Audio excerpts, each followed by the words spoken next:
Sam? Sam. Rar. That is all. Is everything working? Yes. Damn, this opening is fire.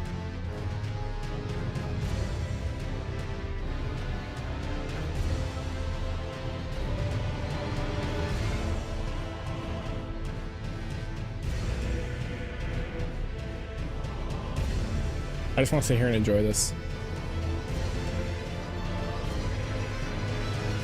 Hey, Mage, how you doing? Good morning. Well, probably good night for you, but still.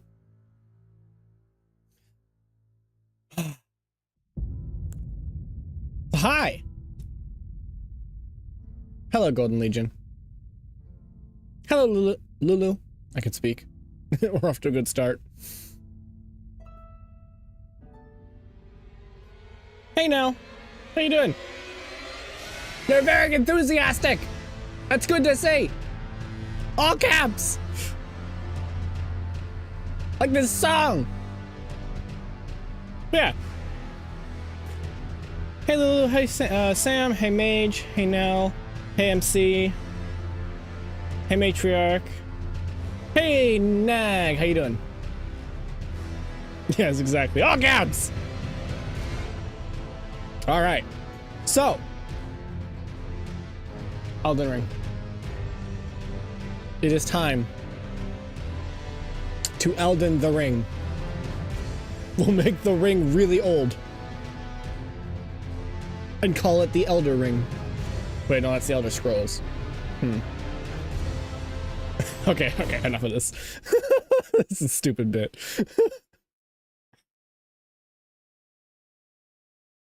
Hello. Hey, Mage, look. Bonk. Bonky, bonky, bonky, bonky, bonky. Okay, so for today's stream, I think we have two things that I want to do. The first is complete the Millicent questline if we can, or at least work on it. And the second is I want to expand our arsenal of weapons. I think that would be interesting. So we can, because we have quite a few. We have quite a few different weapons that we can use, but I want more. I'm quite big, aren't I? That's true. I am quite big. Do you like it this way? Can I be quite big today? Or do you want me to be smaller? Well, which is it? Well. Bigger every stream. These workouts are effective, huh? Yep. I'm out. I didn't mean it like that, you frickin' perv. Lulu, yo.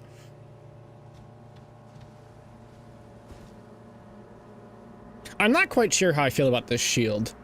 It's cool, like it's very jagged and neat. I like seeing your handsome face. However, I can't admire your beautiful chest armor. That's true. How about that? Can't see much of my chest armor though. Hold on. Before I set Elden Ring to lock everything in place.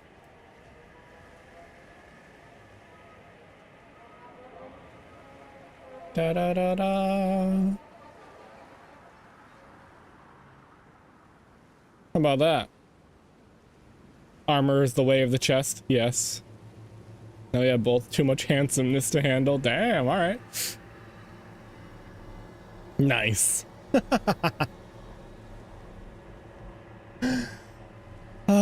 guys are great. Such a pleasure to wake up to. In the way, not in... in the way, not the way. But yeah, so today, I want to finish Millicent's questline. We already got that. And expand the arsenal. I want more weapons. I like weapons. Weapons make me happy. If you couldn't tell. I also specifically want... I want a glaive. I want a cool glaive today. Because I think I have one. I have a few, actually. I have this one. I have this one, which is literally just called a glaive. It's actually kind of similar to mine, almost. It's a little different, but similar. This one's called a glaive, but it really is more of a halberd. It actually looks a lot like my bardiche behind me. It looks a lot like my bardiche, just with an extra hammer on the back. You guys know the bardiche? I think a Russian axe. I swear I don't have an obsession with Russia. I know a lot of the stuff I've like talked about and played and stuff like that has to do with Russia. I don't have an obsession with Russia. It just kind of happened.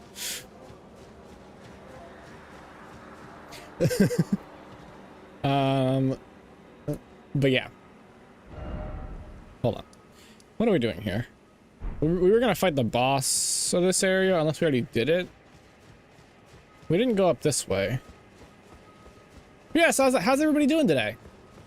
Only reason I know what a bardiche is because of Yu-Gi-Oh! We don't say you don't learn. Anybody who says that you can't learn stuff from games, whether it be card games, board games, or any kind of like video games, has never played a video game or any of those types of glaives. I do have the Knight Rider glaive. That's what I was talking about. This one really looks a lot more like a bardiche with a dedicated spike and a hammer on the back than a glaive.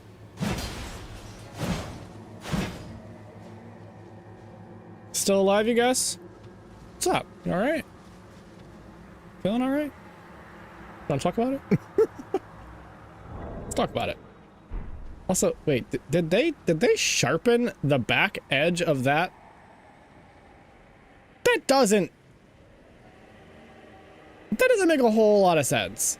Because the benefit, one of the big benefits of the bardiche's shape, with having like the axe head go like connect to those points, is that you can grab behind it and your hand is protected and you can practically punch with it in really close quarters.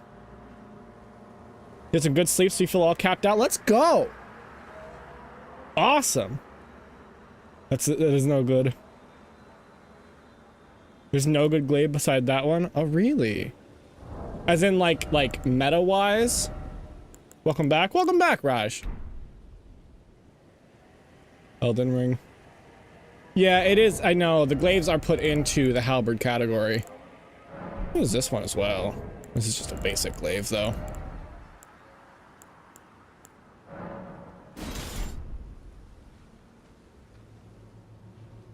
It's very rusty. Maintain your weapons, dude. Sir Sebsidian. But yeah. So, where was my stuff? What does a fella have to do for a sick glaive? Exactly. There it is. Did I run the mode? Okay. DM me, we'll talk about it. At some point. The fuck? Oh.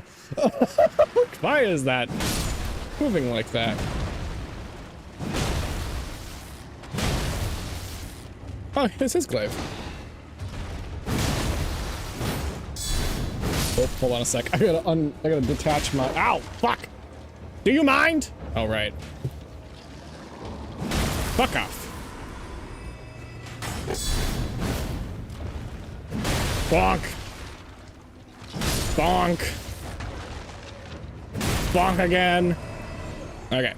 Hold on, I gotta detach my controller because it's buzzing beside me. I had it attached because I was playing Stalker 2 just on my off time, and I have a gas mask mod that the controls for it to activate, because like turn it on manually, are on the controller and not really the keyboard. All right, what was I saying? Okay, that's about it. Okay. But yeah, so today we're gonna use the bonker, the big dragon claw bonker. For the time being, we'll see if I switch. But I know that Mage, you like bonks, right? You infuse the Knight Rider glaive with a heavy infusion and it becomes an S tier in strength. Oh, that's pretty neat. I can get the, kind of love a good old bonk. Exactly. I've also got these ones, the halberds. You also have the great axes as well.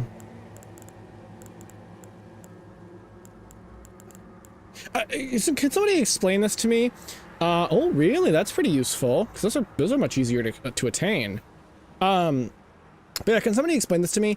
In this menu, the second number here, what does that mean? The plus something.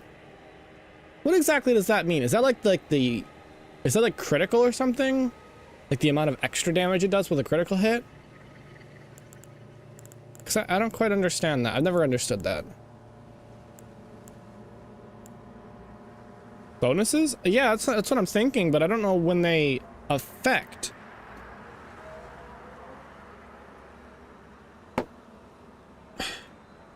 Sam, you seem quite knowledgeable. Ah, my love. Look at the stats on the golden halberd. It's still so strong.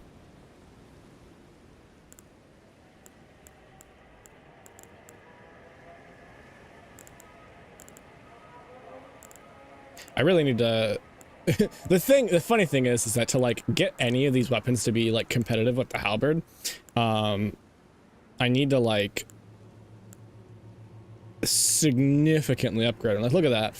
Look how much less damage. Damage output is the left number plus the right. Oh, the weapon scaling. I get it. Okay, cool. Thank you. I appreciate that. Very useful. That's really disappointing. You would expect that Ordovis's greatsword would outdo the because Ordovis's was the Crucible Knight, or one of the I think maybe one of the League Crucible Knights. He was a hard fucking boss. Much harder than the gargoyles. And for some reason the gargoyle blade does significantly more damage. Well, I guess this one scales better.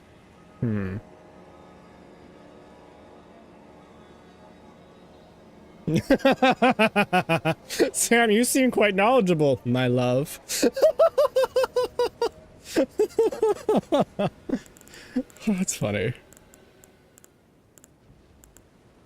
God damn, the fucking Helfin Steeple really kind of outdoes the Dark Moon Greatsword. Sorta. Actually, that scaling is significant. Okay, so that's what that means. All right.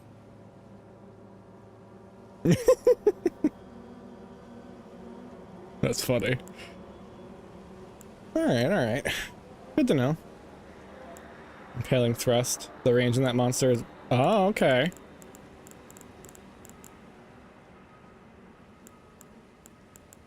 Gotcha. It's a style of play, yeah, that's fair.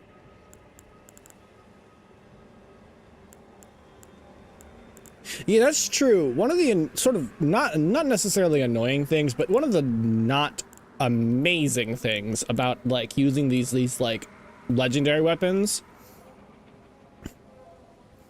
No, please. One of the not great things about the legendary weapons is that their abilities are locked. So like while Golden Vow is nice, it doesn't... It's not like always great. Like it's just Man's impalements. All right, we'll get to impalements eventually. I want to give Mage a bit of bonkery first. I got a bonk for Mage first. Hold on, I gotta change this back to full screen mode.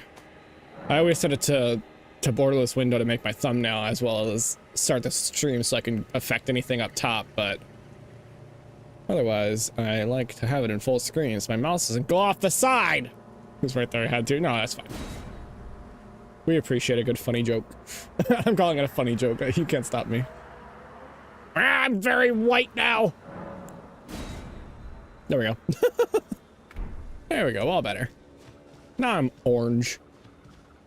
Oh, am I lagging? No, we're good, we're good. Okay, we're good. Having a neutral weapon is really nice. Yeah, exactly.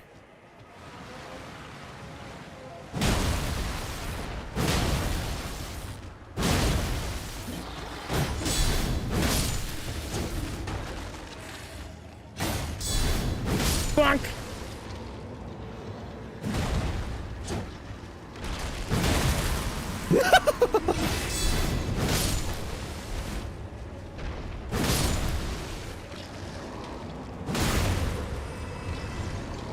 And stay down, Bonk! The Discord pop-up was funny. Was there a Discord pop-up on my end? Or was that on your end? Alright.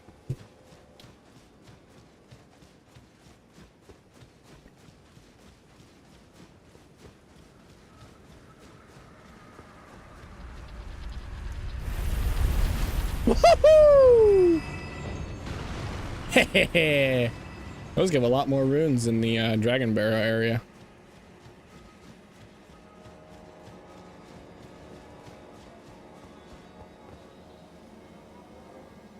Oh, I think because I made it full screen. Discord was like, hey, listen.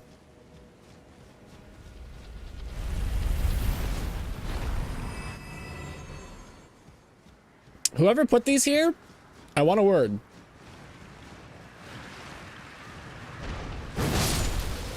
Sit. Oh, fuck down. Okay, why can't I target these guys? There we go.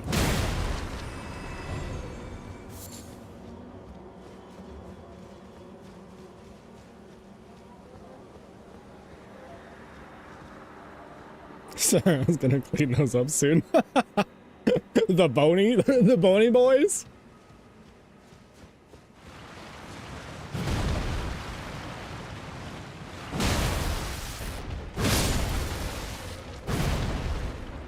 Come on. Bonk them. Thank you. Okay, I said bonk. Thank you. We bonking. All right. I thought I bonked you.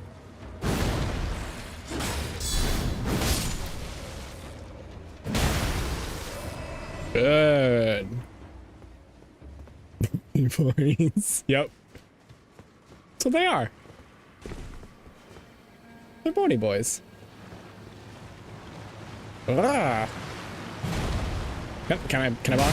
Thanks. Let me bonk. Oh boy.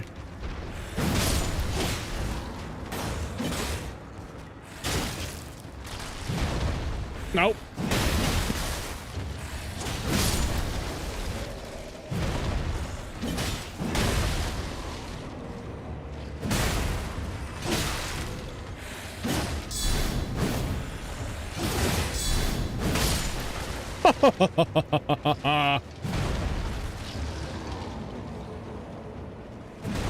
I can't target this fucker.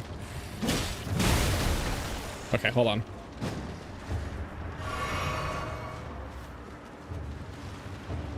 Yeah, they didn't drink enough milk, that's true. Damn it. God damn it. Okay, hold on. All right, round them up, round them up.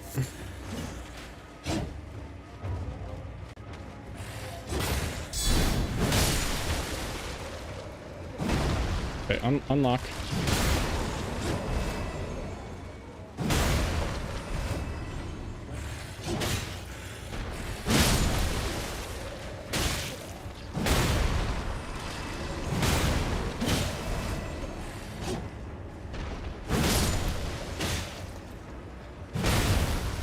Oh, I'll get you. Don't you worry, Mr. Crossbow.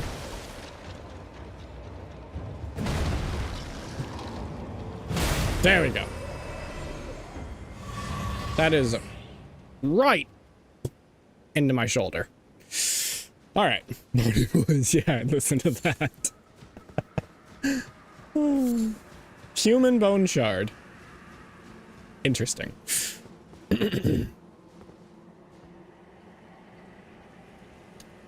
That's a skull. I just realized that is actually just a gigantic skull.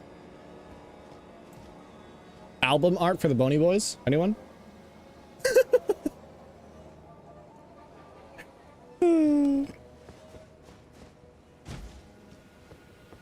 Ooh. Oh. Ugh.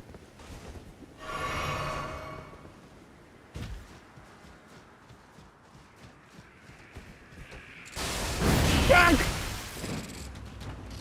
You guys were a boss in another area. Wait, that was downstairs. Die! Get bonked!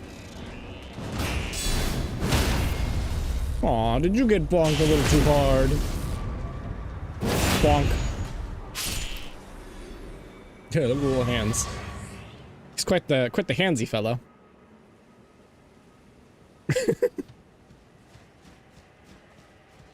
Ooh, this place. These are always good. Oh, wait.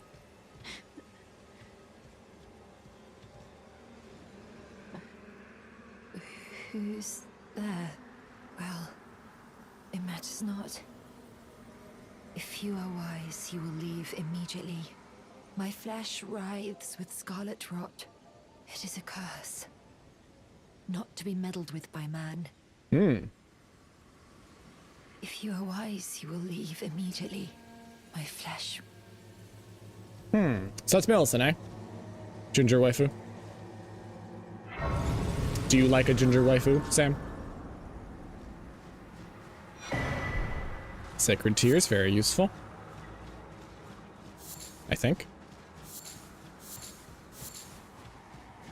Collect all the goodies. Okay.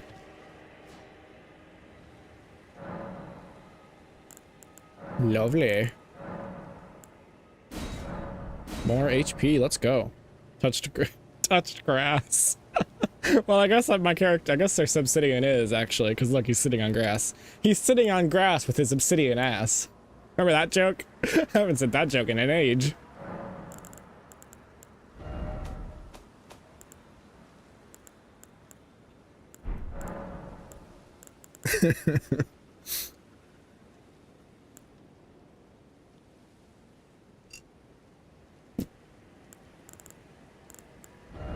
No, I don't.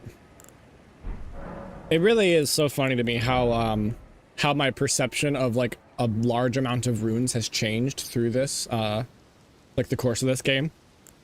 Back in the day I was like, okay, I want like just no more than 100 runes on my guy at once. Now I'm like, oh, 35,000?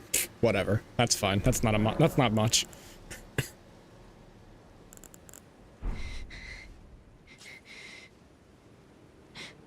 I'ma save you. Just to save you. You're not gonna sacrifice yourself. We'll let Melania sacrifice herself. Who cares about her? A lord dumper extraordinaire. I got it, okay? Ooh, red. Actually leaving the area? Okay, I'll come back. I'll come back and bug her. For leaving the area, like, is this far enough? Because she seems to be reacting when I come back, like that, to that distance. No! Oh, thank goodness I turned away. Did not remember that this had a shield bash. Okay, that's just the same. All right, hold on, let's just teleport away. Yeah. Okay. I fucking love my eyes. Look at my eyes. They're so beautiful. I'm so humble.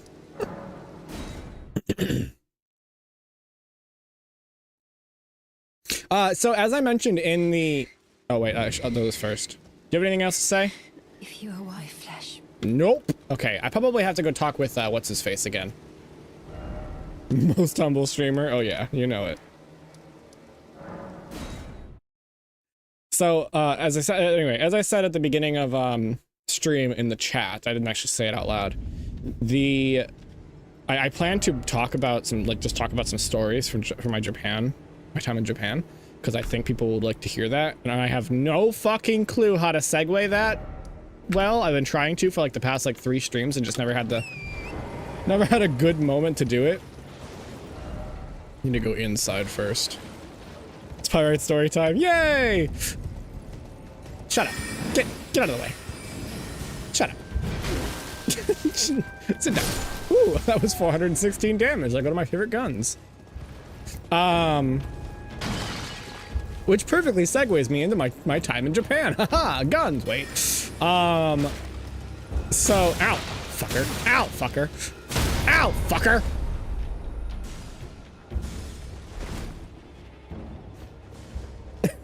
So yeah, if you don't know, I went to Japan, what was it? A few years ago at this point. My goodness. I mean, like, time is very relative to us, you know, demons and all, but also time is flying, which is fine. I don't have a particular issue with that.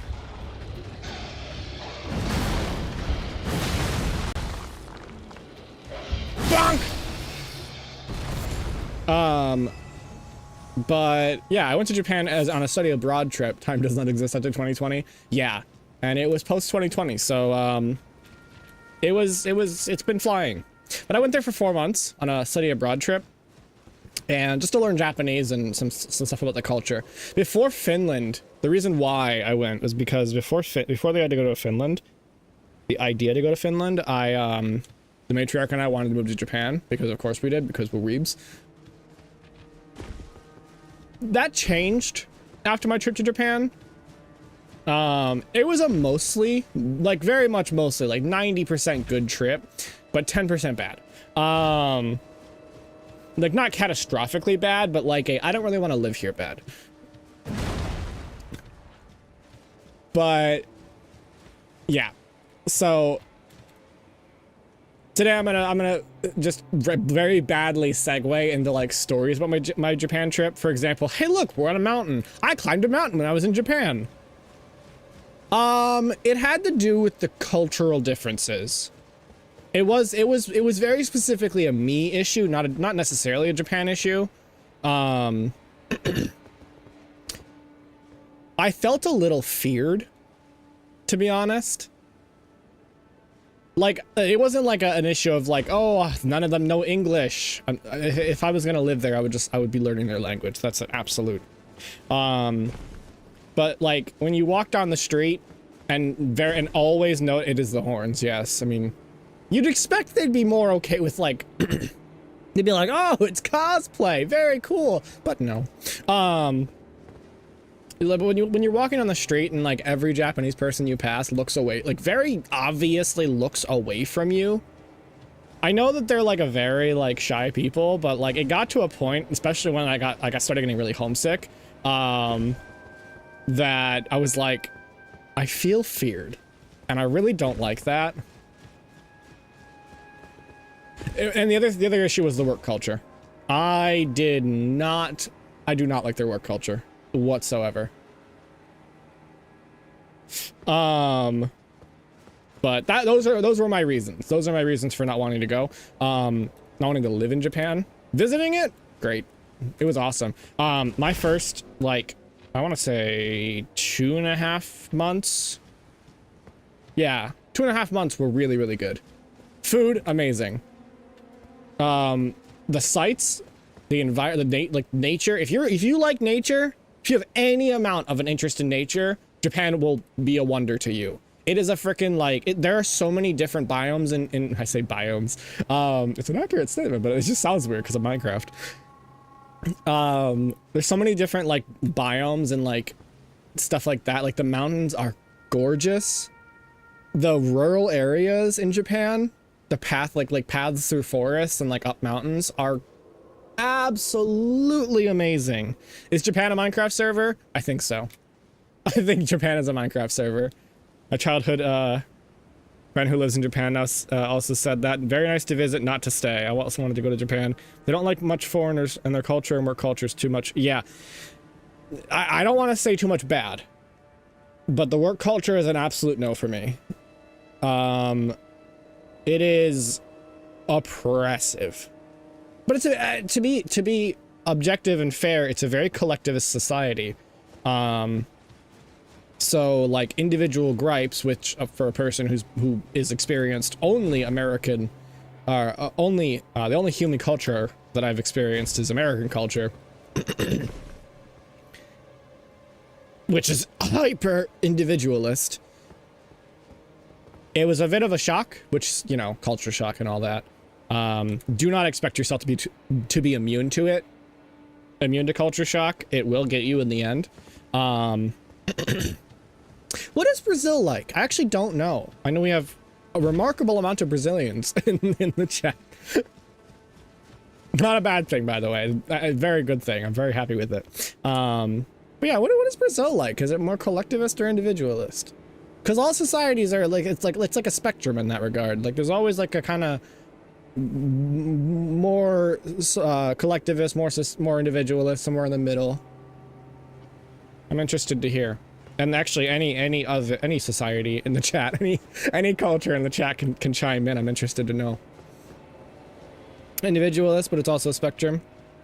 I didn't say a concerning amount. I said a remarkable amount. Depends on the person, really. But what is? I mean the culture, though. You know, like the large scale. Online friend was Brazilian. My online friends are Brazilian. Definitely not a collectivist society. I gotcha. Okay. Yeah. When you come from a very well, especially America. Yeah, America is extremely individualistic. You can see it in a lot of things. So going from that to like I don't want to say hyper collective, but it's pretty high. Society of Japan was very jarring. Not necessarily in a bad way. It has its benefits, but it was jarring. You don't understand the meaning? So an individualistic society, like America, for example, puts a lot of the, I want to say onus, but I'll try to use a different word. A lot of the like focus on like how things are run and what the expectations are on people, on individual people. So in America, for example, what used to be the American dream, if you have the gumption, the will, the wherewithal, you can do pretty much anything, but you have to do it yourself. Do not expect a lot of help from like government programs or other people and stuff like that. Collectivist societies tend to be a lot more conformist as well. But they also have benefits of like a very community-based mindset, while also being like, hey, you have to do this, you're expected to do this, but there are things in place to help you get there. That's sort of a basic thing. Japan is, like I said, I don't want to say Japan is an absolute collective society.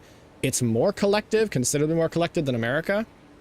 But there are individualistic markers, like you are expected to do the things that are expected of you, but you are also expected to do them yourself. Don't care much about society in general. It's warm to others, but Brazil has very friendly people. Okay, sounds a bit like America in that regard. Any bound? Yeah. Okay. But yeah, does that make sense, MC? Sorry, I'm just talking about this now and just wandering around this little area here. But yeah, so individualist societies tend to put a lot of the focus on individual people doing the things themselves. Collective societies tend to have more safety nets, but are also more expecting of the people to conform to specific ideas.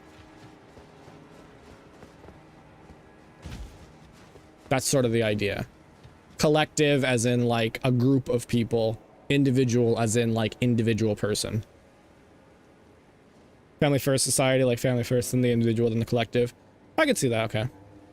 More individual, a little bit collect. Yeah, like I said, it's a spectrum. It kind of, there's a lot of mix you can have.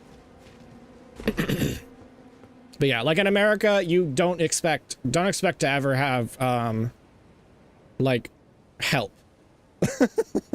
Governmentally.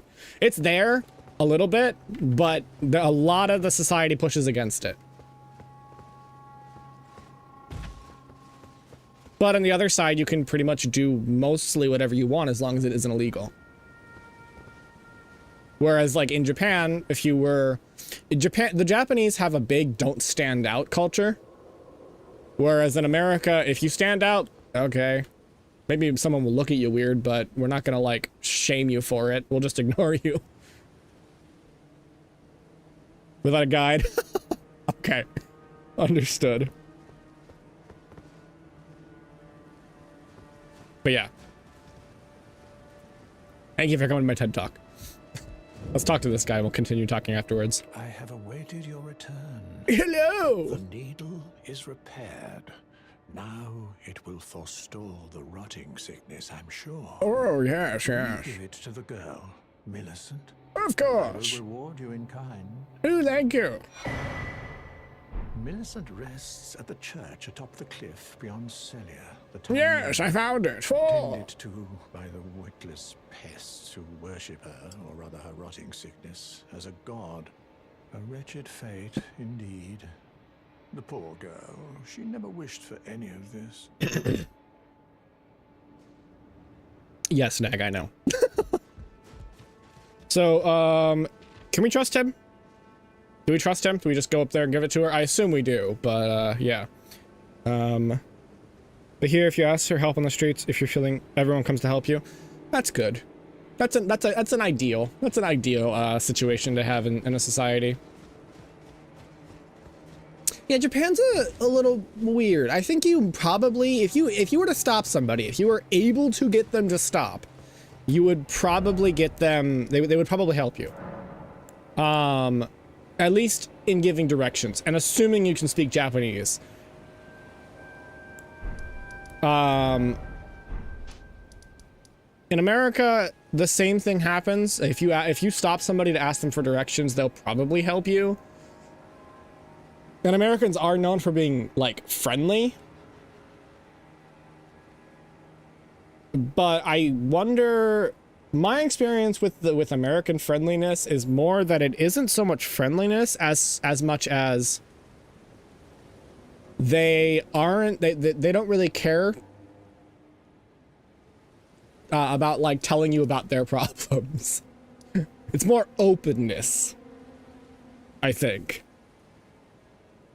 Like, for example, when me and the Matriarch have gone to, like, the grocery store, and we'll be standing in line, the person behind us or in front of us may well just turn to us and start telling us about their day.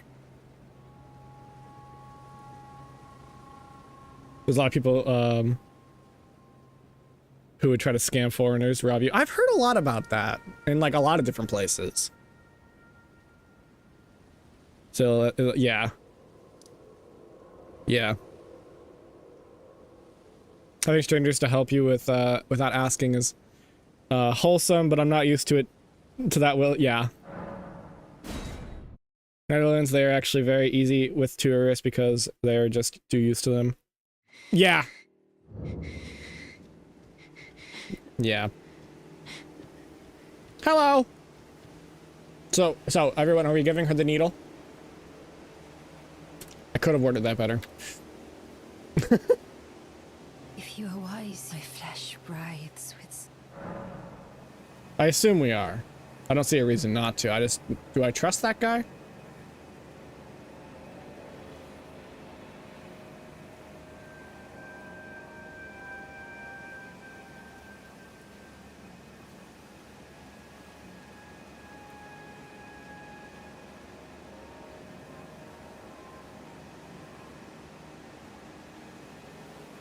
Introspective people and self-sufficient. Okay. I see. Yeah, that's another factor, is like if the society is more introverted or extroverted generally. I always get surprised when I see foreigners in Bangladesh and try not to stare too much. Gotcha. It can be jarring. Like I think some people can like portray that as being like possibly racist, but I don't really think it is, because if in a lot of different societies, a lot of especially a lot of Asian societies, they're very homogenous in a lot of ways. So like Japan, the reason that they don't look at me, for example, is I look like a foreigner. And I look different from a lot of the people there because it's such a homogenous society. There's so many just Japanese people. allowed to help them, invited them, and oh, once my parents had a little problem with the car. I don't remember if I think they got into a curb. Oh, okay, and it was raining a lot. Couple from a house in front of the place got out to help them, invited them inside. My parents even ended up leaving them a Christmas gift afterwards. In public, it's more introverted. Chat with other people.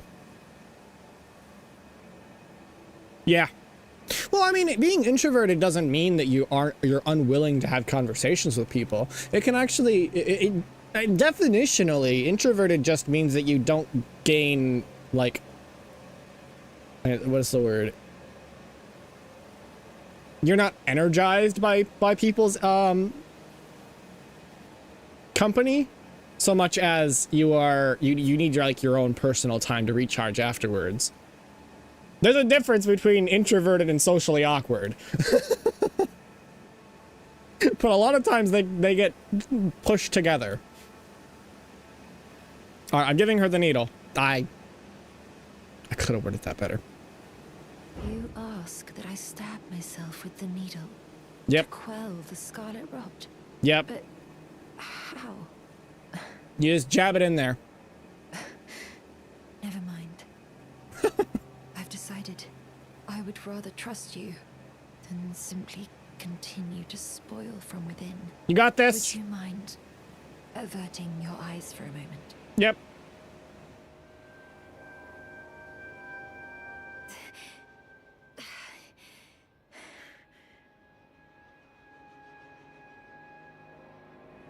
Well, that was easier than expected. Well, when you live in pain. But why do I feel so? Oh.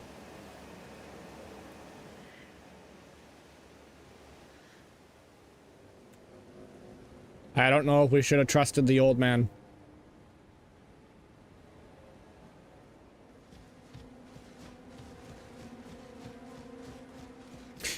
Also, why do we pick Finland? Happiest country in the world, consistently. And the more and more research we did, it feels like it has the benefits that Japan had, like the reasons we wanted to go to Japan, but without so much of the parts we didn't like. And snow. The rest of the fucking world doesn't have enough snow anymore, and I want more fucking snow! Thank you, Matriarch. I am a snow dweller, first and foremost. It's the one thing I like about House Neveus. But yeah, also, Lulu, why are there so many, why are the games that we're playing have so many, girls losing, or women losing their right arm? No snow in Brazil? Come to Finland. Join us. 70% of their population is fluent in English. That's the other reason. That's the other reason. That makes it a lot easier. I do intend to learn Finnish. I'm not going to be one of those people. Watch too many Star Wars, I don't know. Got a mental list of countries to go to, and Finland is one of them. Reason good education. That's another really interesting one. I already have a bachelor's. I don't know if I'm going to do more education, but you're fluent in English. You're fluent enough in writing.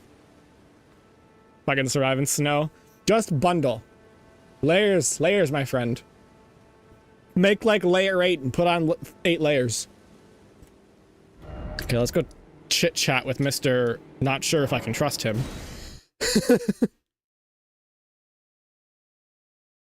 You want to see snow? Come to Finland. Tell you what, Lulu, once we're situated in Finland, you can come visit. How about that? Actually, Lulu, you're going to drip, wait, hold on.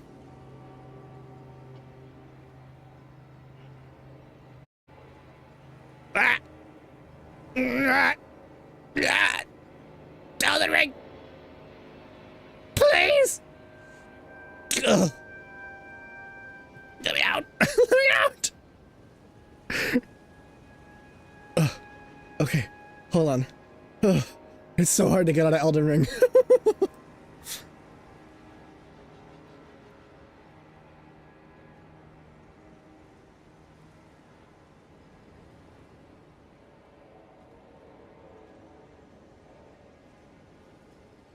Hold on. I'm checking something.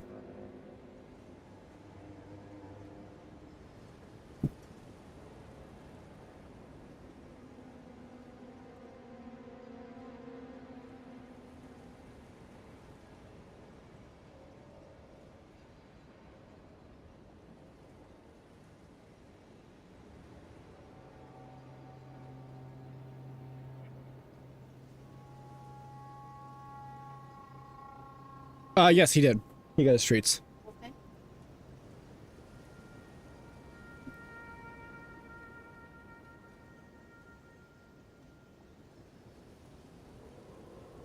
Okay. Okay. Sorry, I had to check something.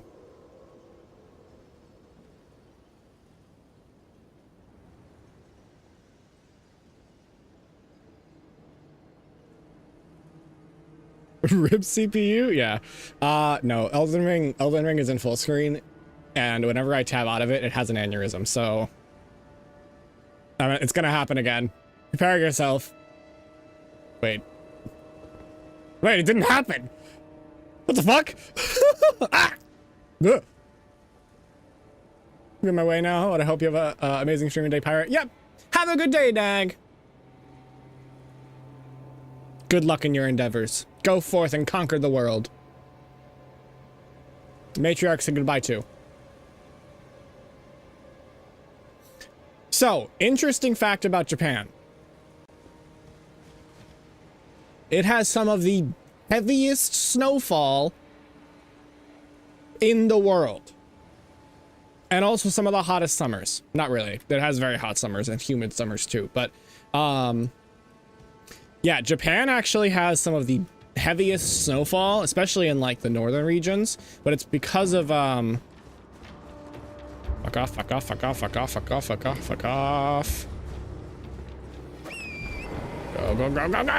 Go. Yes, I did, and I was in Hikone, which is pretty south actually. There's a pretty sharp cutoff point actually where the snowfall like falls off significantly. I get it, falls. But yeah, because of their I think it was actually because of Siberia, because of their proximity to Russia's Siberia, they get a ton of snowfall in the winters. Like if you look up pictures of like the road clear, the heaviest snowfall in regions, Hokkaido, the northern massive area, has a lot.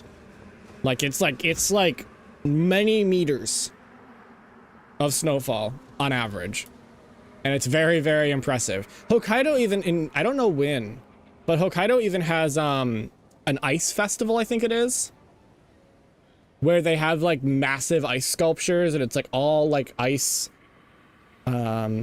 celebrations and stuff like I forget exactly what it's all about, but it's all about ice. But yeah, it's very, very cool. So, you know, if you like snow, Japan has it. Finland does too, though. Sapporo? Yes, Sapporo. Isn't Sapporo the Sapporo Ice Festival, isn't it? But it's in Hokkaido. I think Sapporo is Hokkaido's city, isn't it? I think it is. Ah, what was that? Laggy jump. You. Thank you kindly for giving the needle to Millicent. Now she too can begin her journey and stare her fate straight in the eye. You've been a saint through and through. As thanks, I vow to impart to you my knowledge of the lost sorceries of the Selians, descendants of the Eternal. You're starting to make me pay for it, aren't you? You fucker.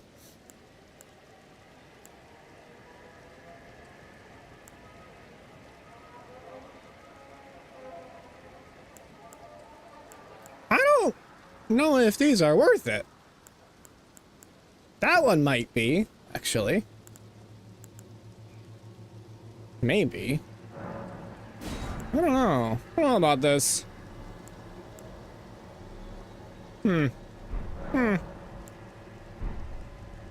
Does a bunch of work for him, still charges for the for the reward. Typical capitalist behavior.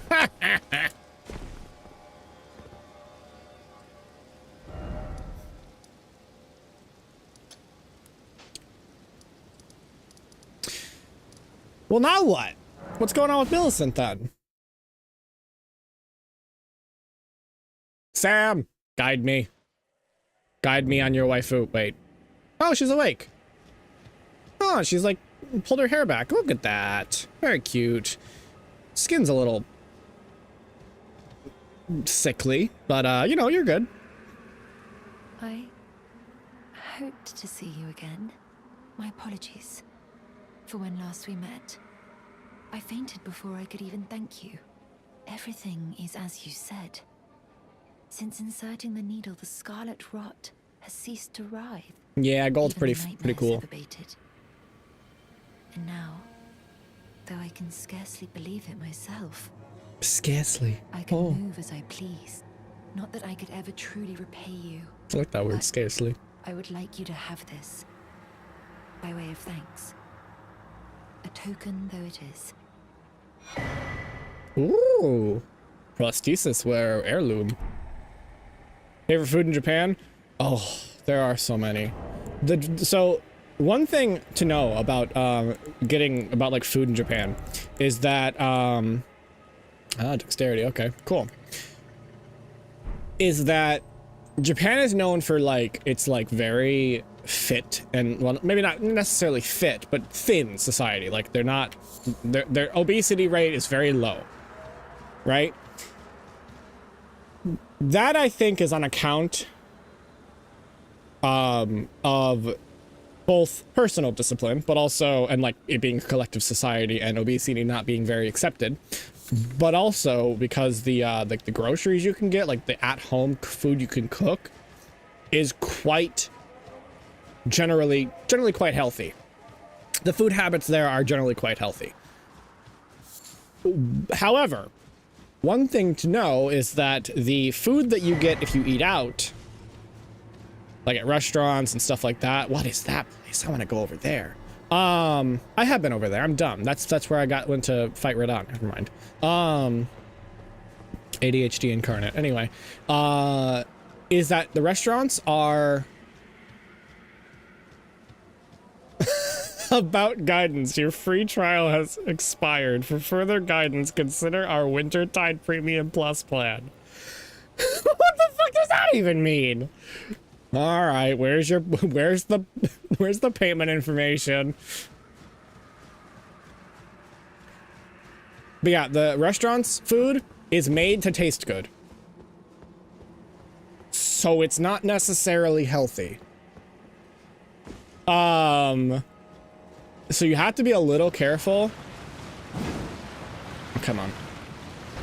You have to be a little careful in eating exclusively out.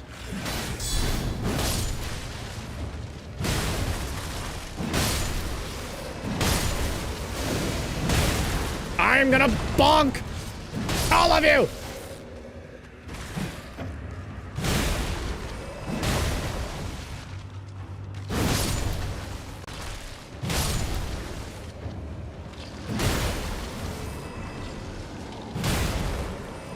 Woo!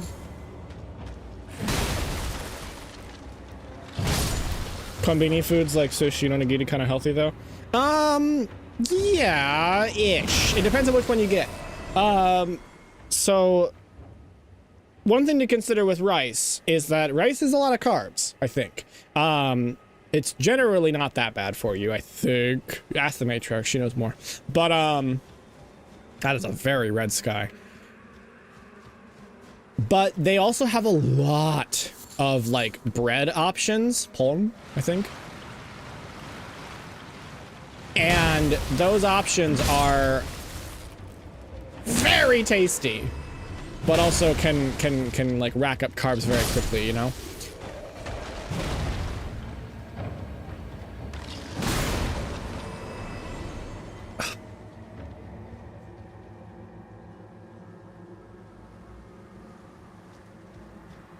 If you reload, she should move away. I think oh, okay, good to know. Melon Pond, I had that so many times. It was so good.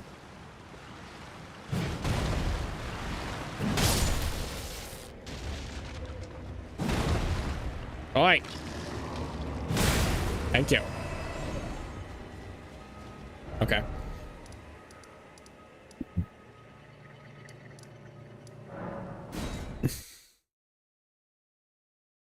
Yes, I think it's bread and sugar. Bread like cooked in sugar. It's very, very tasty. But that's basically it. One other thing is that I mean, oh my gosh. If you guys have ever had American portions. So, fun fact about America. Fun fact, that's not so fun. The reason American portion size is so large is because... Where am I going? Is this the right way? Maybe. It's because it was meant to have a takeout, it was meant for takeout culture. As in, like, you eat how much you can until you're full, and then you take the rest home. So you have leftovers.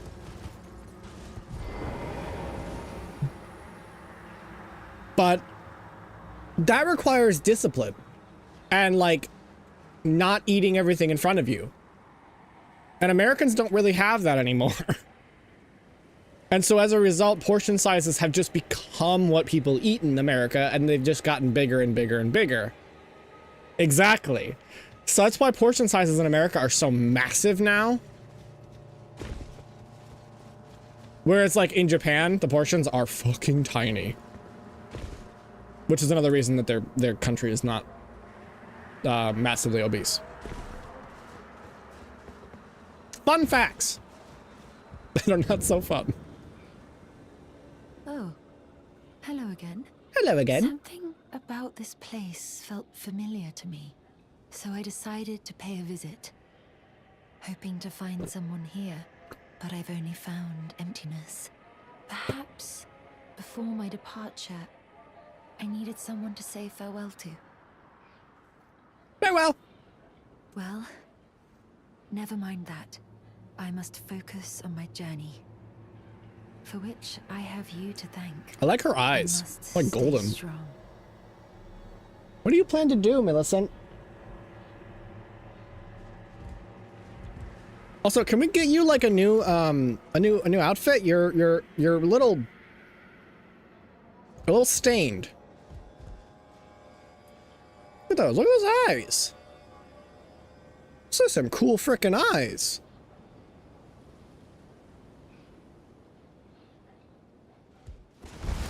It's funny. Here in Brazil,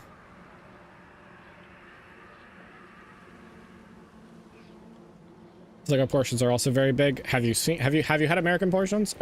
Do we have a relative comparison here?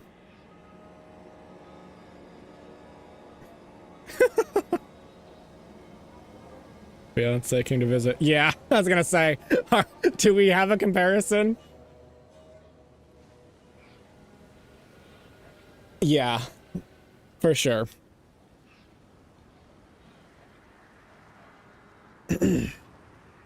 But, oh my gosh. Okay, so, konbinis. I want to talk about konbinis. Konbinis are so good. If you don't know what konbinis are, they're convenience stores in Japan. And they are literally the definition of convenience. You can get fucking everything at a convenience store in Japan. In America, you have to go to like, I don't know. You could probably get them in like any one of our like massive warehouse stores like Walmart and so on. But in Japan, they actually managed to get the same idea into a smaller store. It's been in the US. America is bigger than our large. Yeah, exactly. That tends to be the case. Except nowadays when everything's like shrinking because of inflation.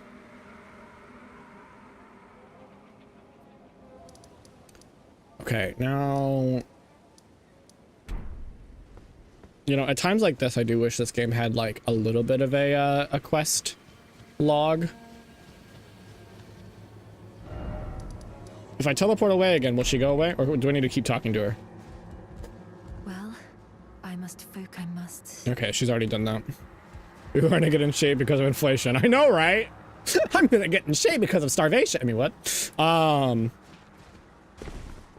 think I'm pretty in shape. I think I've I stayed on top of you are in all.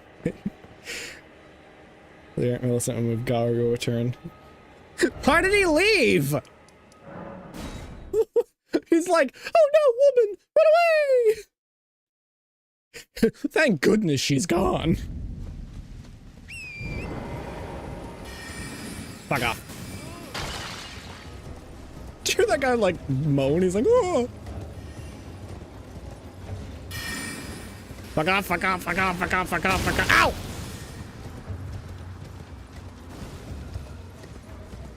Oh. I guess that's noble, maybe.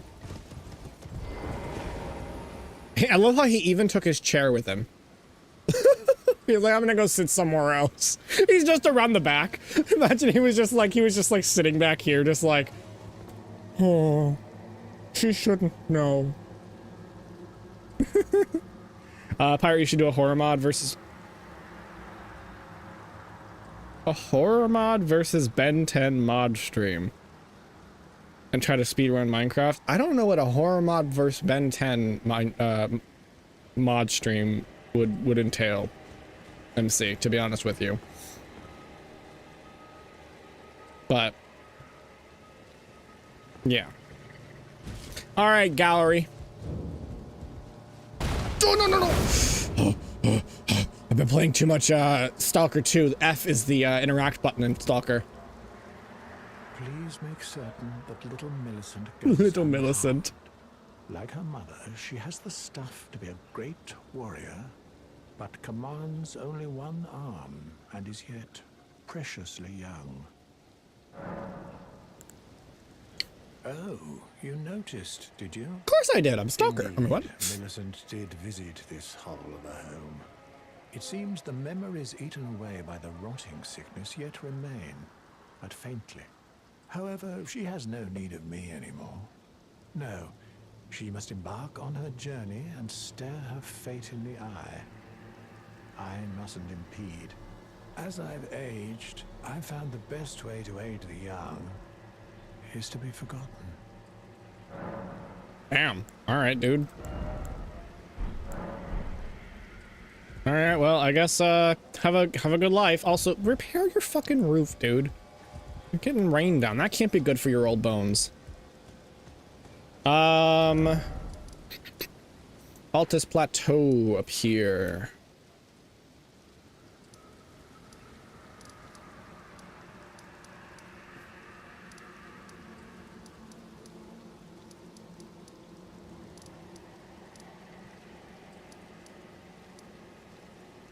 Shaded Castle is right here. Understood. Let me see if I find it. Erd Tree Gazing Hill. I think I know that one. I think I've been... Yep, I found it.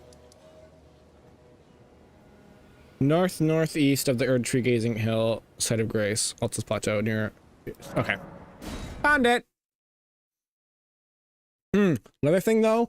I don't know how it is for other countries, but in America...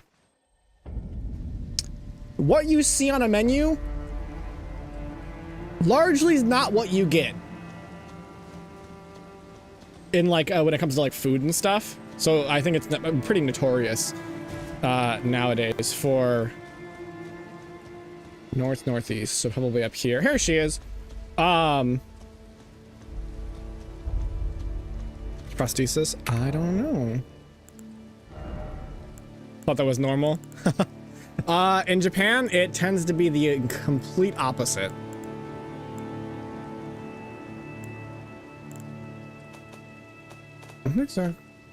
I actually almost never go through these. Maybe it would be in key items.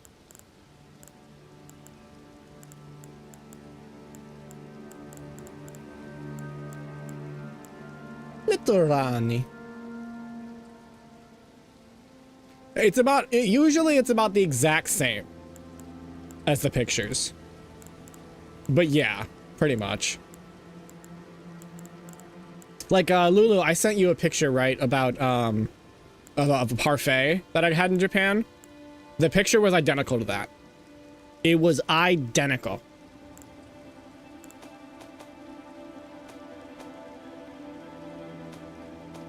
Looks like a wooden arm. Okay, let's just go through the whole list.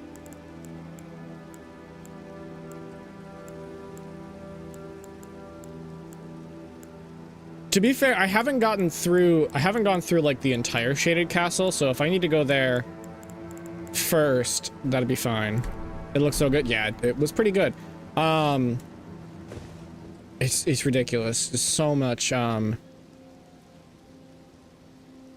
yeah.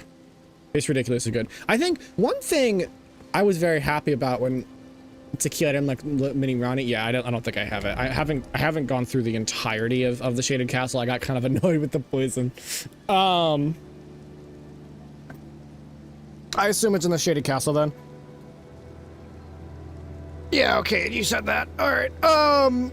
But one thing I was very, and I thought this would be the case, is if you want genuine interaction with Japanese people,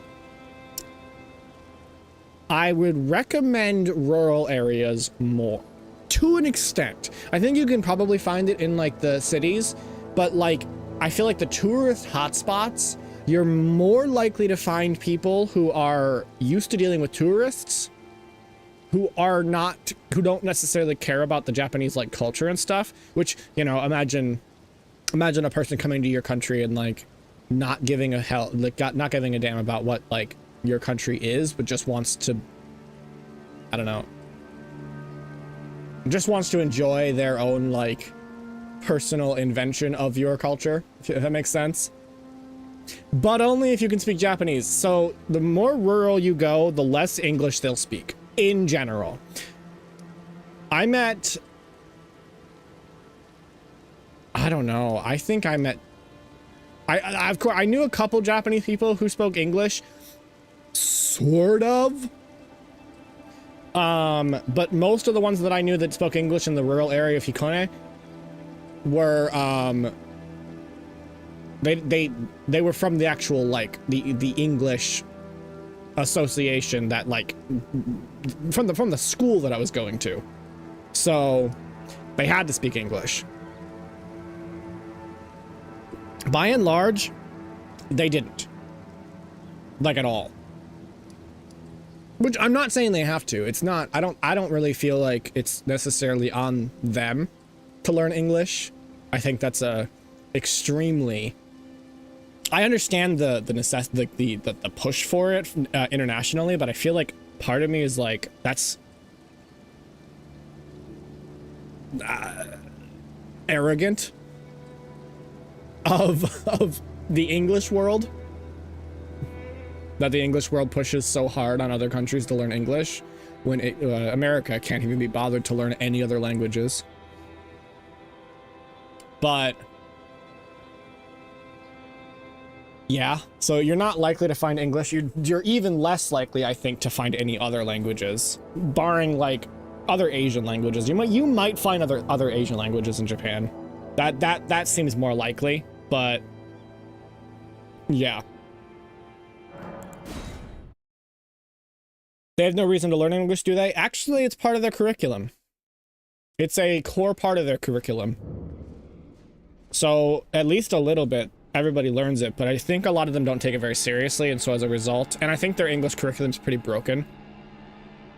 Find someone that knows Portuguese. Well, to be fair, Lulu, historically, the Portuguese were the ones that traded with them. They're the ones who introduced guns to Japan back in the samurai times. Hey there, how's the health plan? Where you going? Bye.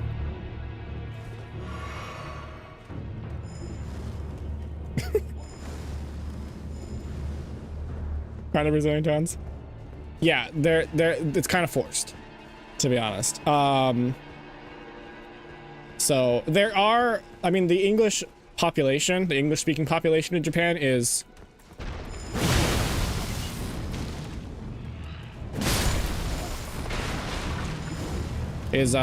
sizable, in that Americans and like other English speaking people like to go to Japan. Think like Chris Broad and people like that.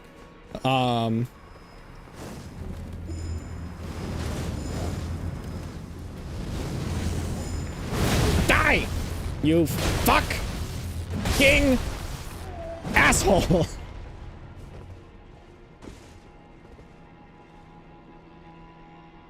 That's the other thing. Japan has a massive business sector and a lot of international pull, and by and large the international world tends to speak English primarily.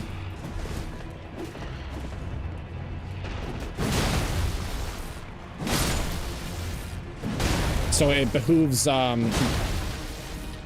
Japan's business sector to speak English, at least remotely.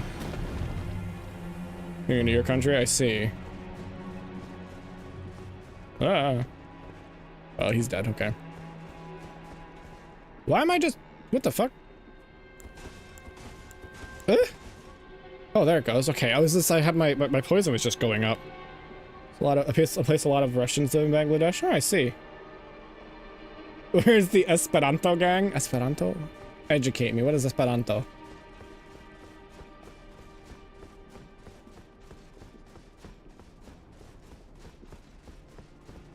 All right, but enough of this. So die. Thank you. When so interesting fun stories about when I was in Japan. So starting from the beginning, actually. No, do not barf on me, you barfy boy. Will I ever move to Germany? I'd be interested in traveling to Germany. I don't know if oh fuck, ow. Poison is so fucking annoying because it lasts so goddamn long. So what was I gonna say? I'd be interested in exploring Germany. Growing up, I was fascinated with Germany. Oh, no, don't exit. That's fine. Artificial language created to be a universal auxiliary language for global communication, unity, and world peace. I've never heard of that. That tells you something about the world. A language made for world peace. A what? But yeah, I've never heard of that. Interesting. I'll write that down. I gotta look into that. Does anybody else know about that, Sam? Do we need to talk to people?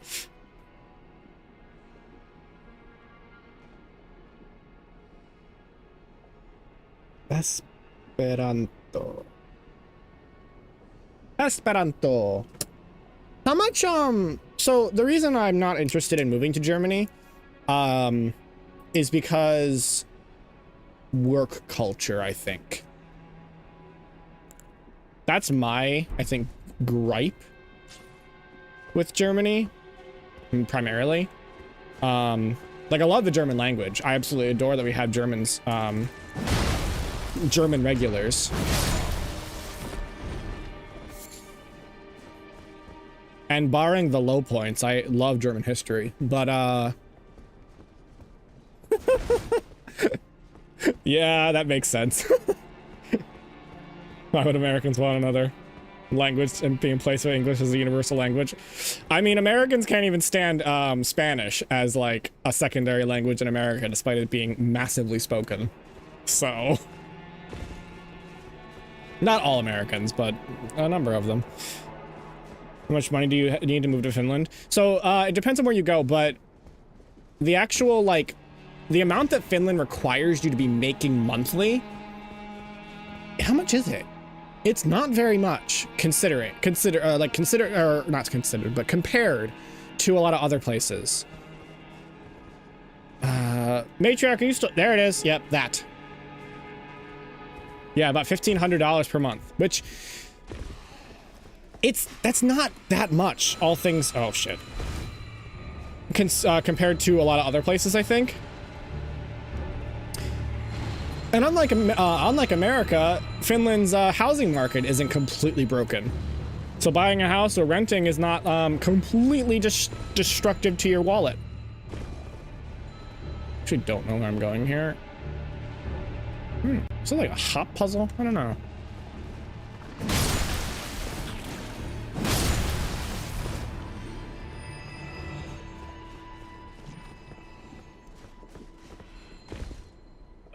Back, whoa.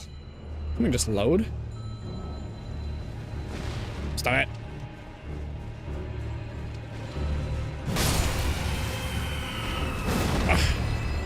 Come back. Oh, you're not dead.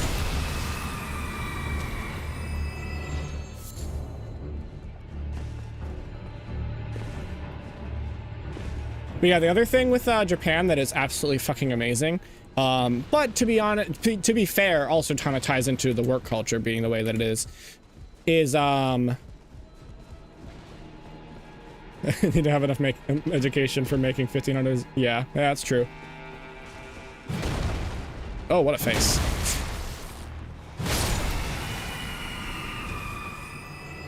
It's not really widespread. Esperanto still exists, is officially recognized by ONU and all, and is the most spoken artificial language in the world. I mean, isn't technically any language artificial? Technically.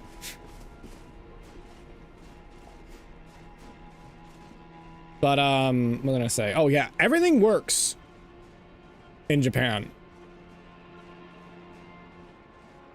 All words are made up. I get what you mean. Yeah.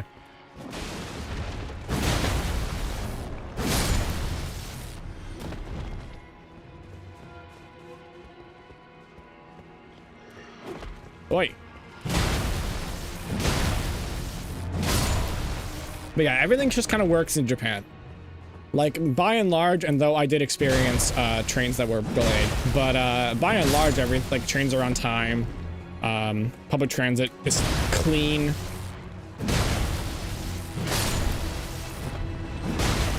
And just works. It's very nice. You're gonna go now, but I'm still leaking? Okay, no worries.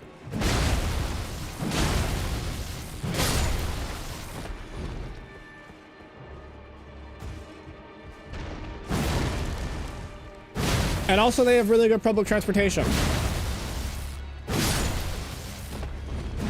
And with how, like, I don't want to say risk, well, yeah, they're pretty risk averse, but with how much they don't interact with other people in public, you're not likely to have like some random person start just randomly chatting with you on the bus or on the train, you know?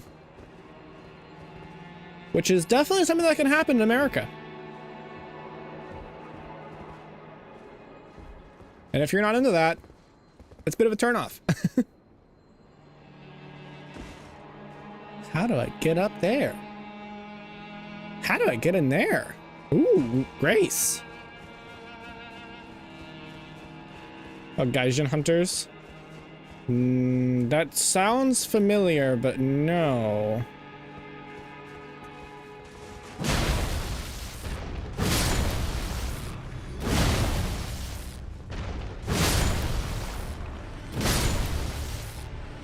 Bonk.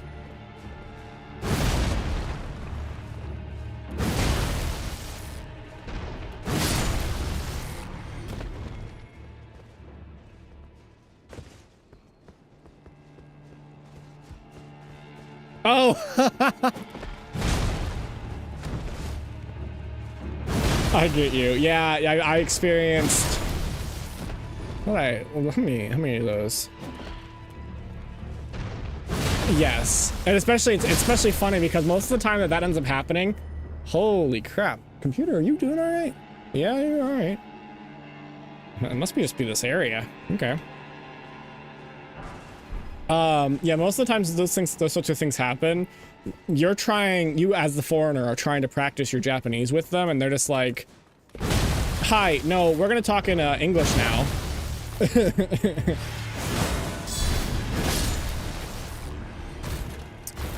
That was a cool move. Ooh, we got the clean rot armor. It's a downgrade in every way, but it looks cool.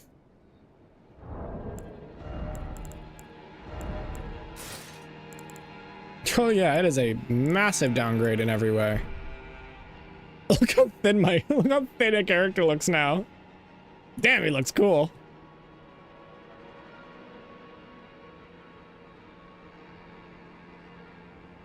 Yeah, I experienced a few of those. Kind of. So there was this one time me and a group of fellow classmates were going to I don't know where were we going? We were going to the train station. Hey, there we go. Look at that. Just found it on accident. So we were going to the train station in Hikone, and there was this younger girl, younger Japanese girl who we passed by. It was like a small group of them, and we passed by them, and I didn't notice at first. Damn those hips. I didn't notice it at first, but one of the girls, as we were passing by them, like walking our bikes into this little bike storage building, had said hi in English, and I think she was trying to strike up an English conversation with us. I didn't. I was the last one to go in, so I think she was talking to me, and I did not notice until after I'd already walked in, because I was not expecting it at all. And so I was like, wait a minute, wait, what? But they'd already left. I was like, oh, I'm sorry. But yeah, I think I've experienced it a few times. I don't know why it is getting so jittery all of a sudden. Ah, we meet again. Hello, I'm not following you. It's been smooth sailing for me. The scarlet rot has stilled since last we met. I swear. As such, I've been able to continue my journey. Though rather vexingly, I realized that if I still had my sword arm, I could have aided you in battle. Here. Are you giving me this arm? Thank you. I am in your debt yet again. Don't worry about it. I think if the arm serves well enough, it might be possible for me to wield a sword again. Prosthesis in this realm are very advanced. If the arms, it might be perhaps then.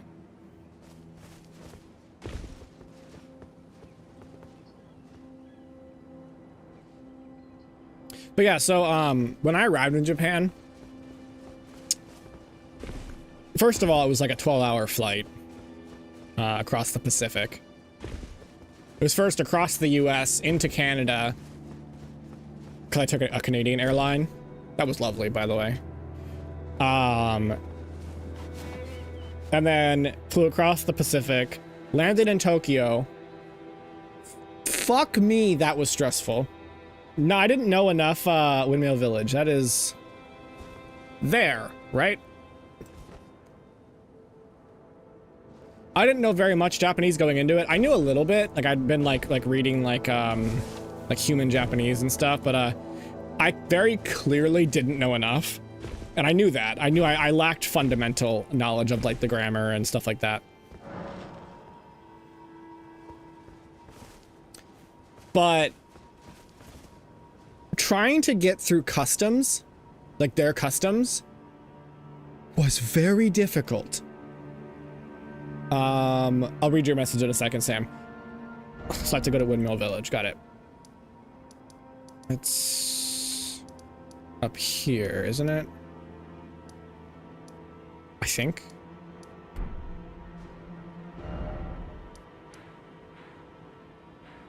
Ah, up here.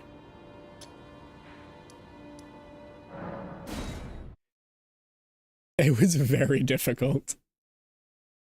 The dated, hold on, let me see. Go to Dominilla Windmill Village and a golden summon sign for Millicent will appear before the boss area. After defeating it, rest at the Windmill Heights bonfire and she'll appear next to it. Okay. Oh, I hate this area. Alright. It's fine, we can just run past them. What is it? Death Blight, I think, is the thing in this game. It's the damage type in this game.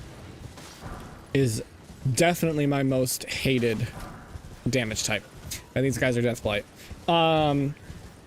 Shaded, okay. Shaded Castle. Oh, did I fight the Shaded Castle boss? No. I didn't. Ooh. Sacred, or, Golden Seed. Neat. Take that, don't mind me. I didn't think I did.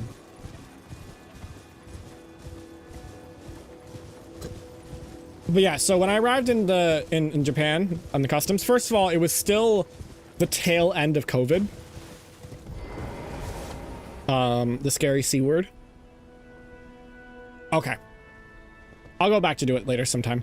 So there was a lot of restrictions in place. You had to have like evidence of vaccine and wear a mask and all that kind of stuff. So also wearing an N95 mask across an entire 12-hour flight, I felt safer on a plane recycling air. But also, fuck, my face was hot.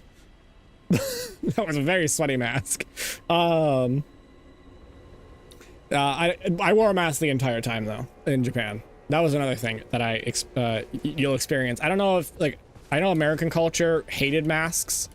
A lot of American culture did.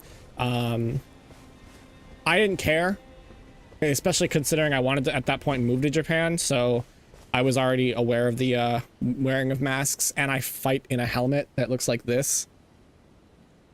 So breathing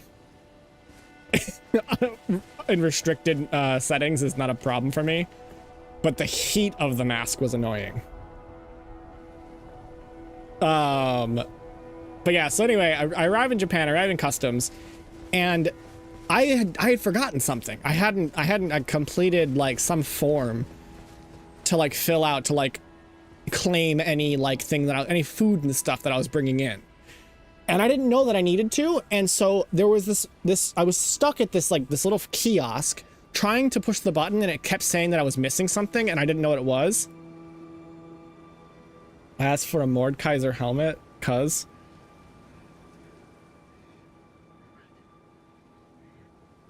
I respect you for that, Lulu.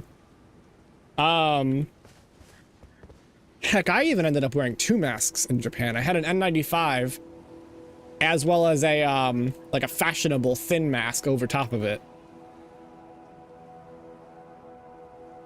I occasionally do too. Feel weird going into stores without a mask on. But anyway, this guy, this old Japanese customs agent comes over to me, and he's trying to talk to me in Japanese, and I'm like, I don't know what you're saying. And he like tried to point me over toward another area. Because it looks cool. The Mordekaiser. Is that in game? Or is that something else? Don't think I have that.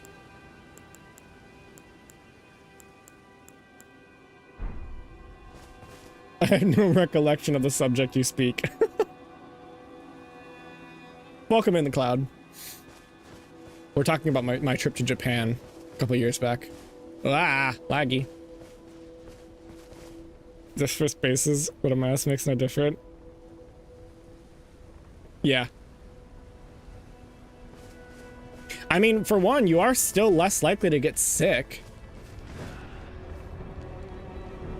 Well, that was interesting.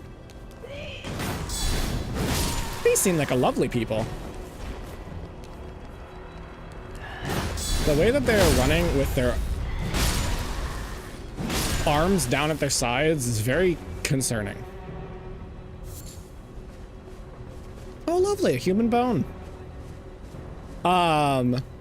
So yeah, finally, it took like a fucking minute and a half because I was also waiting for a guy. I'd run into a guy on my connection, like during my stay at the airport for a connecting flight. I had to stay overnight. And I ran into a guy, very ironically, who was going to the same place I was for the same program. It always gets sick once a year, winter from 2020. Yeah. Yep. They work. Shockingly. Amazing. A mask that's meant to keep out pestilence works. But yeah. He was too old, or boss. It's King Von era. Has the same staff. But yeah. So Anyway, it took a minute, and then finally this guy shows me over to where I need to go, and I'm like, okay, I'll fill this out, claim any food that I brought, because I did. And finally I got through that area, and I'm like, oh, it was so fucking stressful the first day, because I had to get through the through all of that, which took a lot longer than intended. I lost my buddy because he ended up going somewhere else, even though we agreed to stay together. Because he spoke Japanese like very fluently, so I was trying to use him as a helper, but he disappeared, so I ended up waiting way too long for him. What a happy people. Hey Larry, welcome in. We're talking about my trip to Japan from a few years back.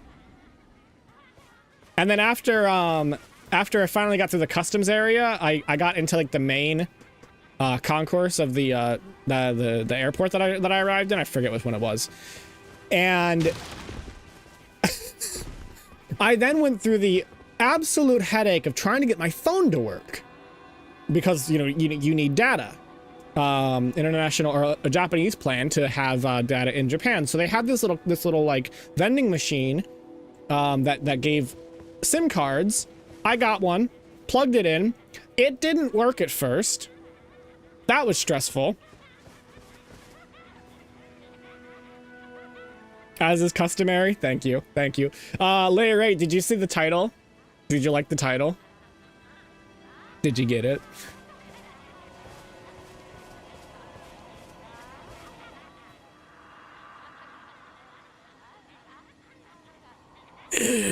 I hear a festive melody. No, no, don't skin me. My hide is filthy, I swear. I'm glad you like it. Oh, what a lovely place. 2020 really was a weird event. It brought out the worst in people, I'll tell you that.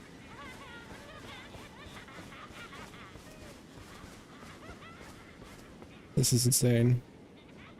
Oh, well.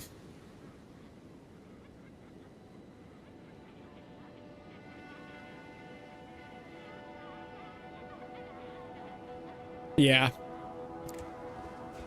Yep. Hey, people. Let's just be all friendly, okay? I'm just gonna walk past you. Don't worry. Don't mind me.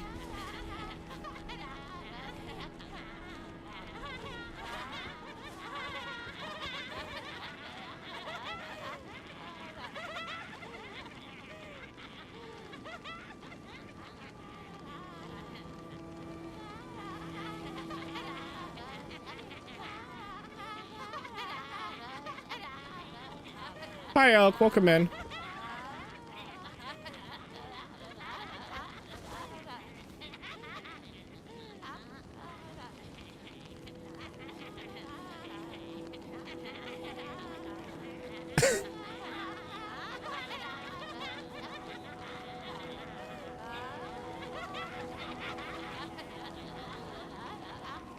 Yeah, inconsistency can definitely make things very annoying, Lair.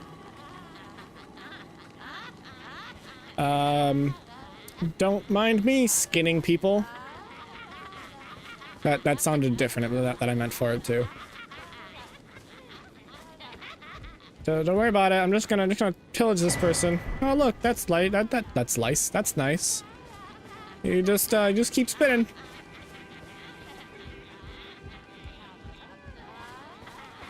La la la la.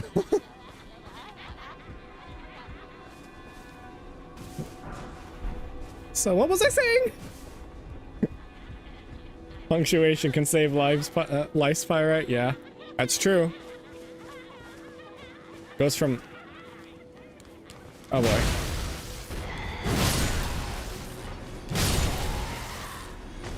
Okay, they're still dancing. That's funny. Lair, is that joke? I know that joke quite well. Is that joke specifically grandpa for Germans? Like in German stuff, is that specifically grandpa? Because in every other instance I've heard it was grandma. During Hallows Eve, yeah.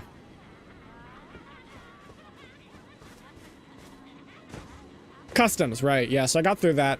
Was doing the SIM card stuff. That took an age as well, because I couldn't get it to work. And I couldn't translate anything. Because I didn't have my phone. Had no internet. Gotcha. That's interesting.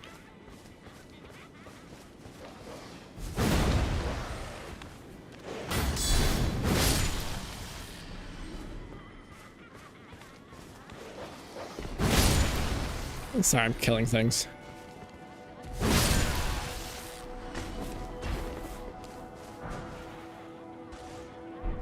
And then finally got that to work. And then had to figure out how to get onto the trains. Ended up having to ask for help. Had one lady at the front desk who did speak enough English to help me. That was nice. I was very appreciative of that. Weird English speaking countries, yeah. Yeah, it's meant to be a hammer. It's not really meant to be a staff. It's a dragon claw attached to a long handle. It's meant to be a bonking instrument. Remember the story in college? Playing soccer. I just walked in. Walked for 5 seconds with no mask to fix my glasses. Oh. Yeah. Oh my god, imagine if you cough in public. People are like...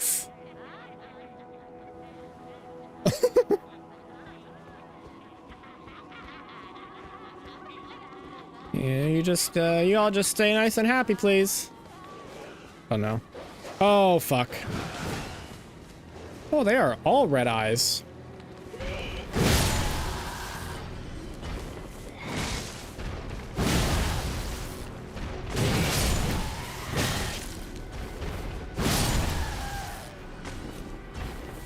Thanks, dog.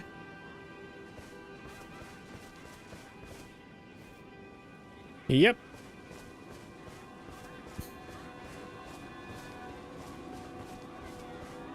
Yeah.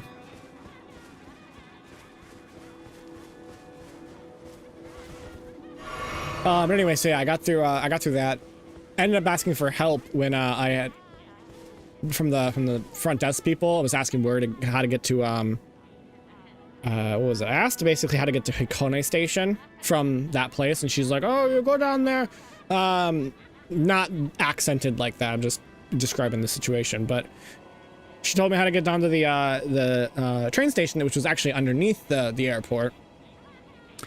Went underneath, got to the train station. Lovely individual was this lovely guy, Japanese man, was who spoke really good English. Was was like standing there at the kiosk for the tickets, and he was like, "Oh, come over here." He kind of guided me over, and he walked me through how to get to Hikone Station. Actually asked me how to get where I needed to get, and then just put all the things in for me and gave me my tickets. And I'm like, oh, thank you. No thoughts, no problems, just bobbing along to a nice track. Yeah. Had a whole side quest to get to this train station. Oh my god, it was so stressful the first day because it was late. It was dark at this point, and so I needed to get to my hotel before like a certain point, and that point was getting pretty close.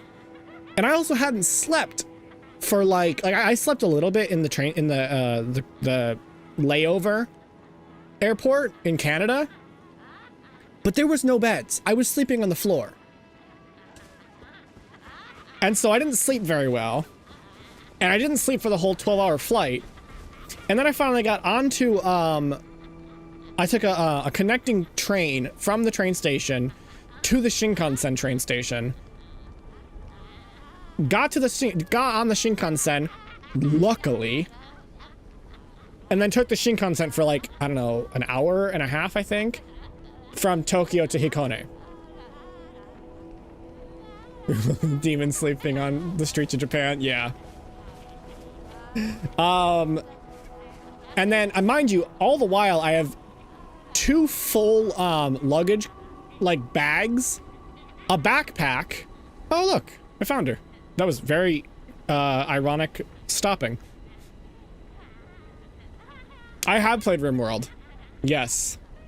I've never really gotten that far into RimWorld, but I have played it and I do have it. I know that you like that game, Lair. So, also, this is this like hour-and-a-half long Shinkansen ride. I am desperately trying not to fall asleep. Because I'm like, I do not want to miss my stop because I will be screwed. Because at this point, I definitely didn't know how to work the train ticket kiosks because it was basically done for me by the nice Japanese man. Oh, one more thing before I actually got to the train. You know how in anime when they show train station stuff, they show the anime people walking through the little gates, right? That they like scan something or they insert a ticket into the little slot and then the gate opens and they walk through, right? They usually scan their phone. I didn't know how to work that because I just had the tickets. And so I ended up standing there for a second and this other nice Japanese man, this one didn't speak any English, and he was a worker, came over and tried to help me, finally got me through this. He's like, oh, use this. He like didn't say this, but he just motioned for this for one of the tickets. And he inserted it into the thing, and I'm like, oh, arigatou gozaimasu. And then I finally got through that and got onto the trains. But yeah, so I got to Hikone with 2 full luggage bags, a very full, pretty big backpack, and a computer bag that had my laptop and everything in it. And so I'm just lugging these things around. Finally got to the Hikone station, got off, ended up asking another Japanese lady who worked at the station, who I think the reason she spoke good English is because she worked at that station. Or maybe that's why she was working the job that she did. But anyway, she spoke pretty good English and helped me get basically out of the station. It took me a second to find the way out. And then I walked to my hotel, which was on the right side, right next to the station. Stayed in this lovely, this very lovely, like, samurai-themed room, which was, it was themed after a samurai who was from Hikone. Which was interesting. It was very tourist. I'll be honest. In hindsight, it was very, very tourist. But it was a good first night once I finally got to sleep. I missed nothing. I've been moving very slowly because I've been telling stories.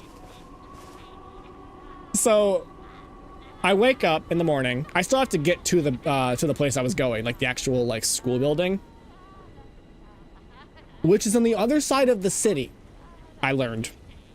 So I had my my phone, my GPS was set because I have internet now.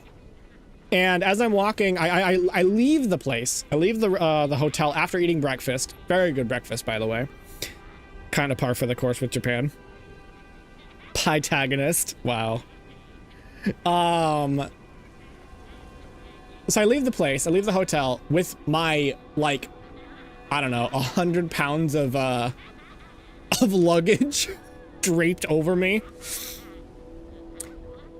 and walked the many kilometer distance to the building that I needed to get to. It was also raining. Lightly, but not particularly heavy, but it was still raining. And I was wearing a mask because wearing masks outside at that time was expected. I didn't know enough Japanese to risk using the taxi service. And my bags were so big that I didn't know if they would fit as well. So I was just like, well, I'm gonna walk this. And so I walked the distance. I am like going through like the back streets of this this lovely little Hikone city. And I arrive at the I'm almost there. I'm almost to the building. And this super nice random Japanese man who's driving, he's like in his car, he's at the light ahead of me, quite a bit ahead of me. He doesn't have any cars behind him. He reverses next to me. If you teach Pyre how to do wallpapers, do you teach him how to hire or pry, right?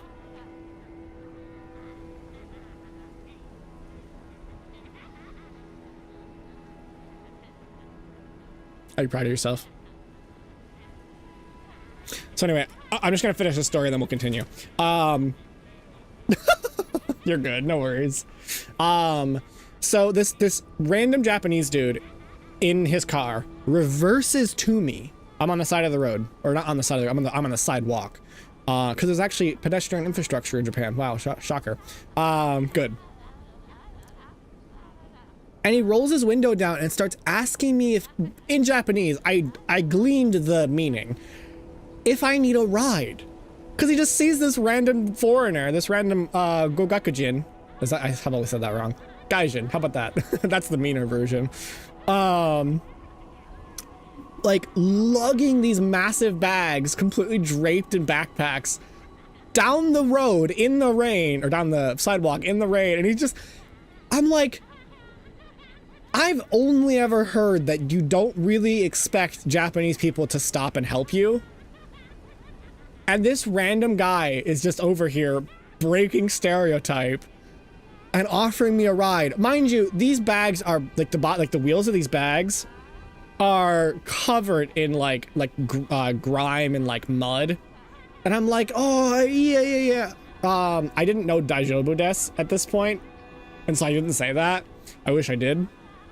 I like pointed to the building that I was going to. It was like I could literally see it, and I'm like, yeah, and they just kept walking, and he just drives off. I'm like, that was so fucking nice. I remember I told the matriarch about it afterwards, and she's like, what a first experience.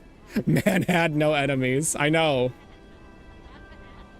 Yeah, exactly. But then I finally arrived at the building, the school that I was going to. It wasn't really a school. It was a separate like agency, so to speak. But I arrived there, and I was the first one to arrive. I was a day early, especially because I think a flight that a bunch of the people who were going there were taking was canceled. And they had like a whole debacle about that. The flight I was on did not get canceled because I am a G and took a different flight. But I arrived at the place, and one of the people who were like in charge of it greeted me at the door, and he's like looks me up and down, sees I'm like pretty soaked, bags are wet, and I got like my boots were muddy, and he's like, he's like, how did you get here? I'm like, I walked. He's like, from the station?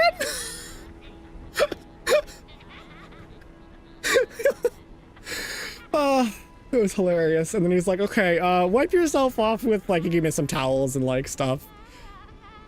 Knees, weak, arm, heavy. Yeah, exactly. And I'm just like, yeah. He's just like, okay, all right, let me show you to your room. Oh, just like crashed for like the rest of the day because I was a day early. I didn't have anything extra to do. So yeah, that was my getting to Japan experience. It was pretty rough. Knees wheel, arms heavy, made of spaghetti. All right, let's do this fight. I just fucking fat fingered the R button, damn it. Come on, Millicent, let's go kill a skin wearing bastard.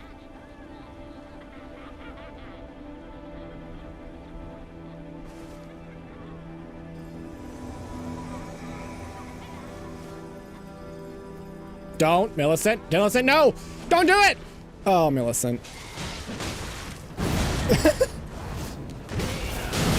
Oh, she's got waterfowl dance. Or is that what it's called? I know that she's like, isn't she like the daughter of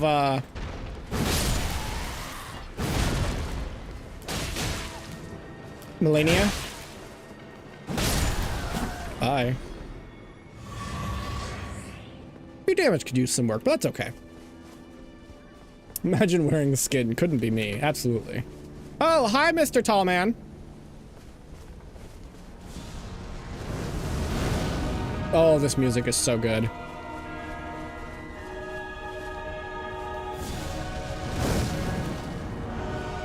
Millicent? Come on, Millicent, get your licks in. Did he just get around my shield with the curve of that blade?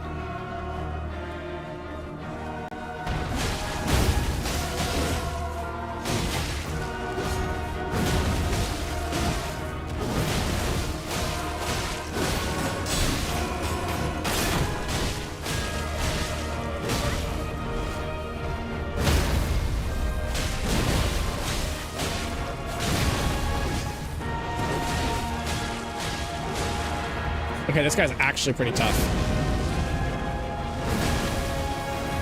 Okay, spinny boy! Or rather, stretchy boy.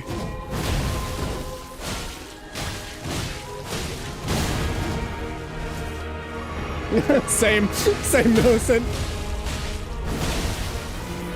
Boom, bitch!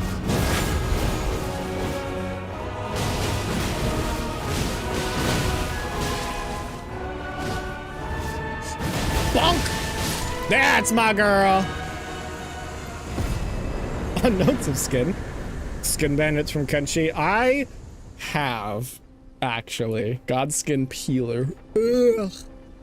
God, that sounds gross.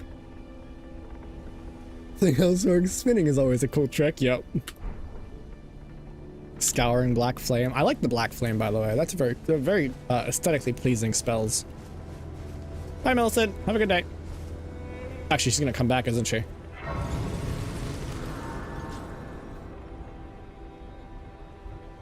But yeah, so what do you guys think of my my first time in my arrival in Japan story? Good. Sound good?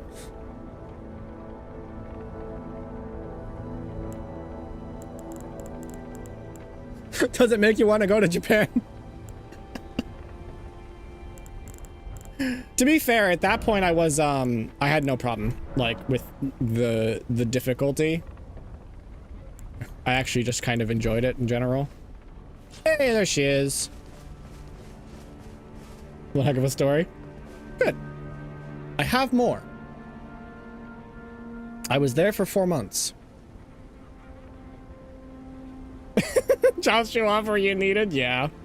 Ah, we meet yet again. The arm you gave me truly is a thing of wonder. It feels just like my own. Even handling a sword. Perhaps it is foolish to say this to you of all people, but I am sure of my skill with the sword. Thus, I would have you call upon me in battle again, should you ever have the need. Okay. Fuck yeah. I would have you call. It is the only.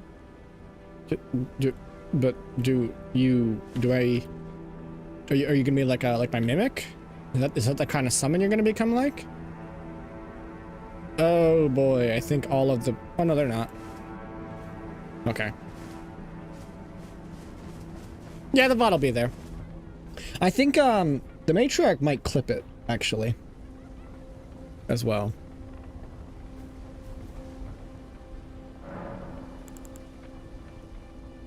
Oh, and a few boss battles. Okay. All right. I guess I keep my mimic then.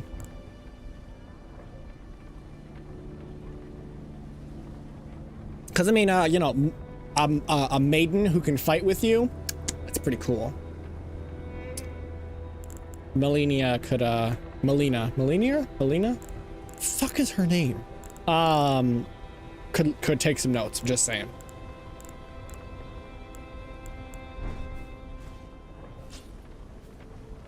Le bonk.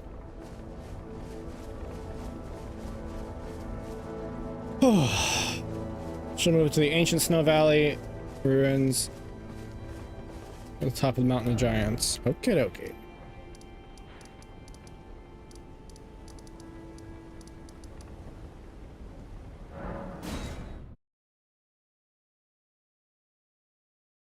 I assume for a boss battle, or is she just chillaxing? She just decided to go chill. She decided to go chill. Understood.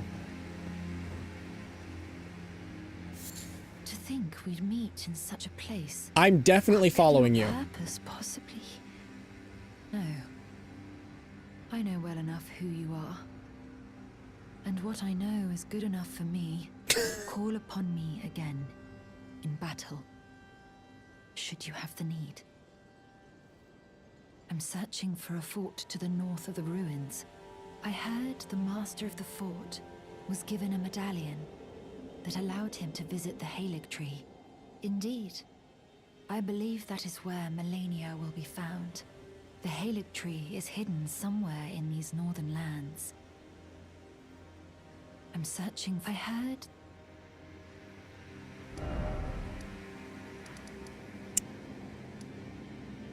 Castle Soul? Don't I have that already? Well, why do you want a small maiden with a sword? And you can have a broad-shouldered Helga that can wield an axe. I mean, where is the broad-shouldered Helga, Layer8?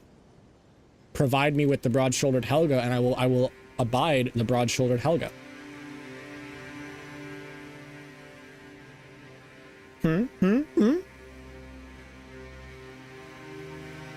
Where is this broad-shouldered Helga you're promising, Layer8?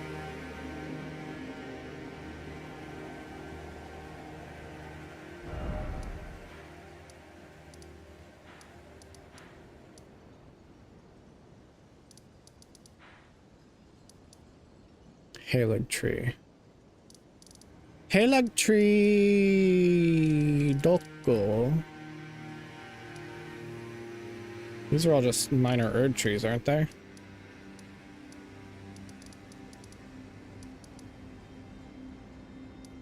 Well, I don't know where you fight Melania, actually, as I'm learning right now. That's the issue.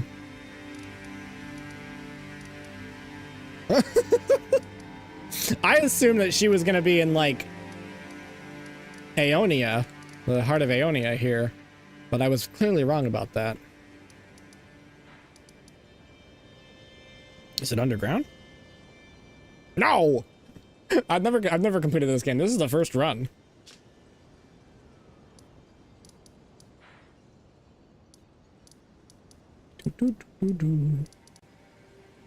I have no idea, but the concept of a woman built like Godfrey walking next to you and the NPCs just being like, I'm gonna ignore. Oh my god! Imagine if you could have a summon in this game that was like that, like this, like you said, like the size of Godfrey, and when you summoned her, the enemies were just like they were intimidated, like they had like an intimidate stat debuff. And the Snow Mountains, a part of the map you did not explore yet. Ooh. Fancy. This section, I take it. Well, how the fuck do you get there? I don't see a path. And this is all just cliff.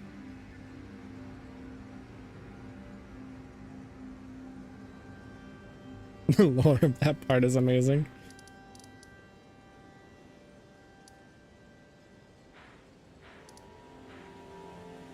Ah, whatever. Okay. 2 halves of a medallion. Oh.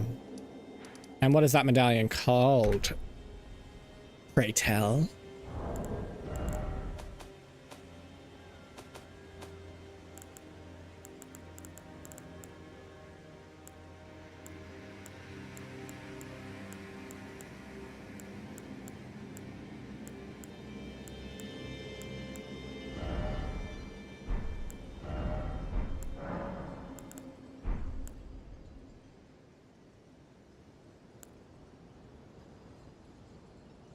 Are you coming to the tree? Is that a song reference that I don't know? Layer8.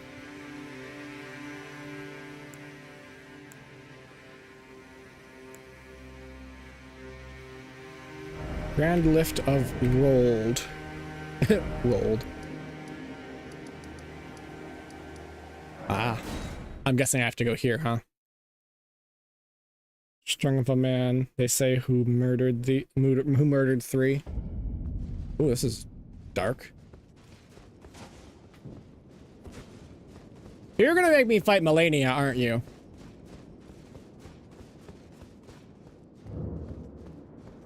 Okay.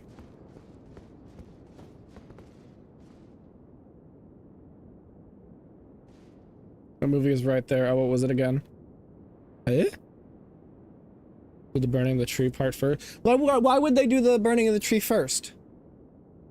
Is there like a specific reason? Is there a benefit? Does it make her weaker? No, got it? Okay. I must just not be cultured enough to know it.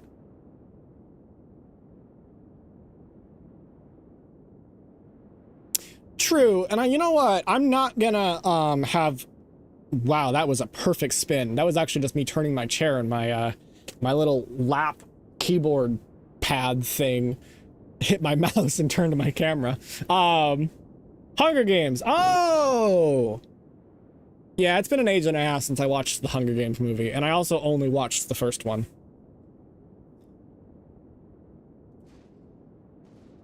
Okay, that's fine. But yeah, I don't really intend to have Millicent do the burning.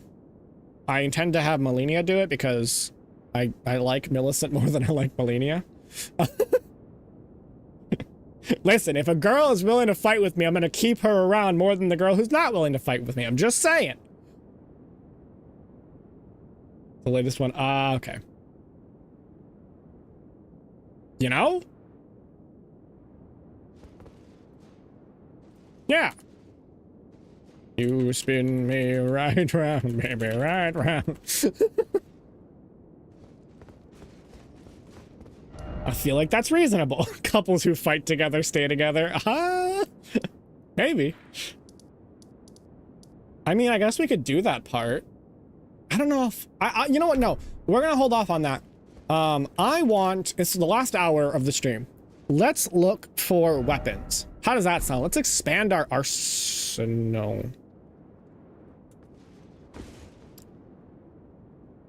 This floor is quite fluid.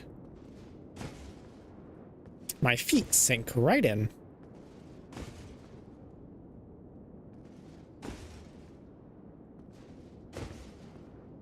You can fight as white material, protect with her with your life. Oh, well, have her protect you with hers.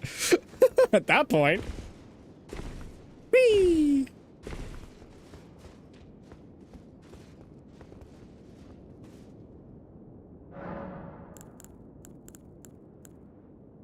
Burning the tree, the dungeon that appears after that, and then they go fuck around doing optional stuff before the grand finale. Optional endgame boss. So she can be fought at any time after unlocking her area and reaching her, the endgame, but it's recommended to do it before the final bosses. Yeah, okay. Understood. Okay.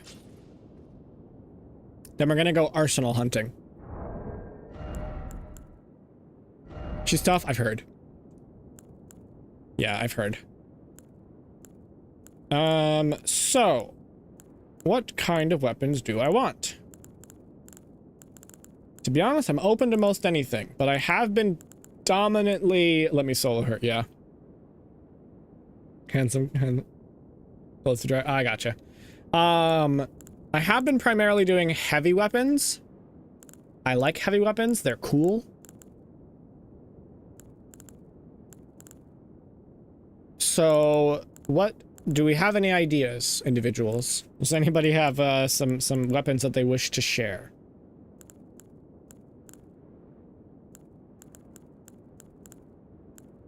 We can look them up as well. I would like to get some more glaives. I think it was Sam who was saying that the Knight Rider glaive, when upgraded, has some really strong scaling. Ooh! Ooh! Wait, you know what? Let's go fight up here, I think. If we unlock this next area, does that, join your Discord server? Thanks, Raj. I hope you enjoy it.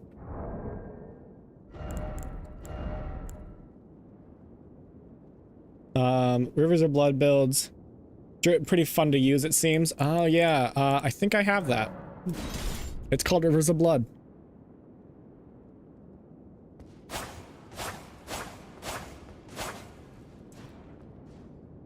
Oh, it hurts. It hurts the fact that I'm having a shield and katana is so heretical. It just looks wrong. This area is very quiet.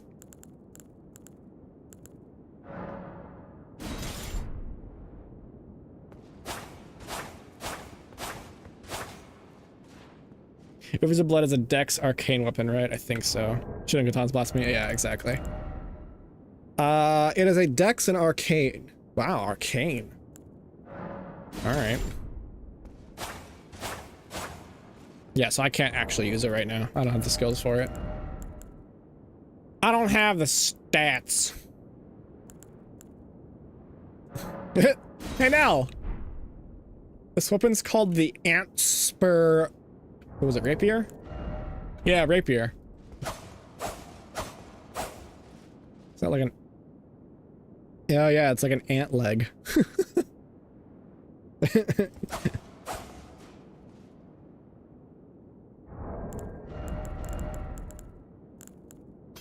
Troll greatsword. You steal my rapier, give it back. No! It's mine now.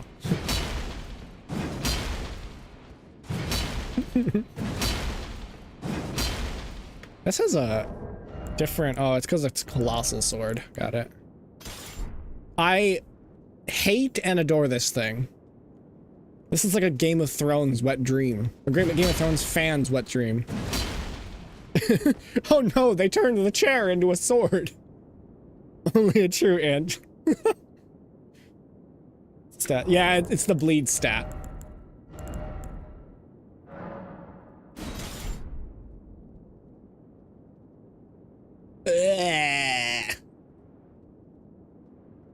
Why would you put that on your shoulder?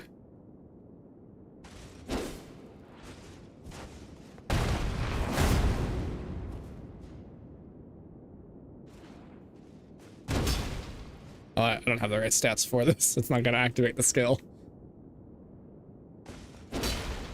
This weapon is nowhere near big enough to be causing that much impact. Floyd got to it before you did? Yeah. Oh, yes, I've seen, Spear and Shield. We tried it originally with this Partisan Spear. But the spear did so little damage that I just kind of slowly went away from it.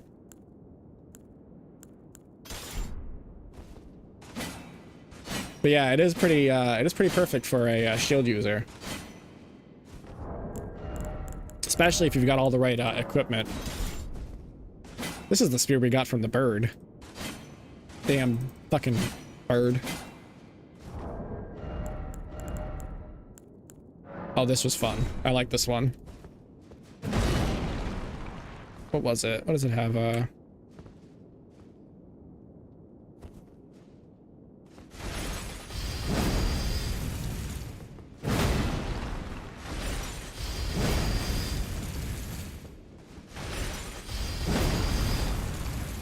I was hoping he would just hold it in front of him. Just stroll around. Lance is quite the weapon if you intend to stroll around. That joke sucks, damn. Damn, layer 8.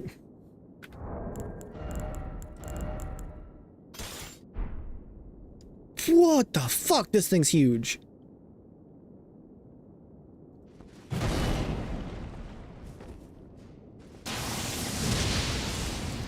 Okay, that's pretty fucking cool.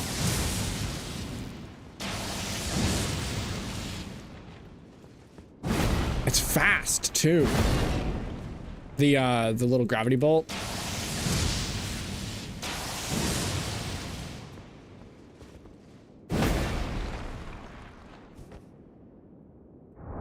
Wait. This is the same weapon type, right?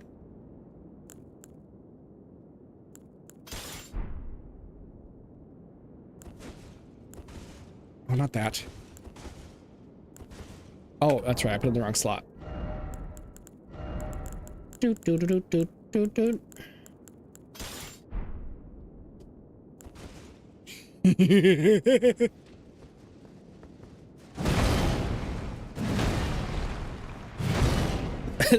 Sir Sebsidian just uses like the claws of the enemies he defeats as weapons.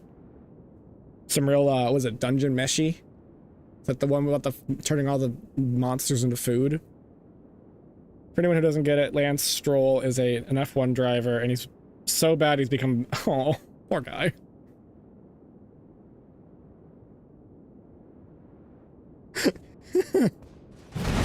Bonk.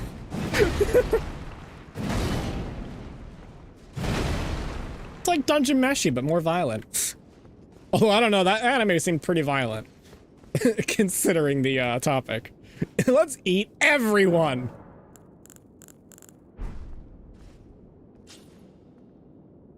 Jesus Christ. My guy's an absolute... This is like some Monster Hunter level weapons. Like, weapon size.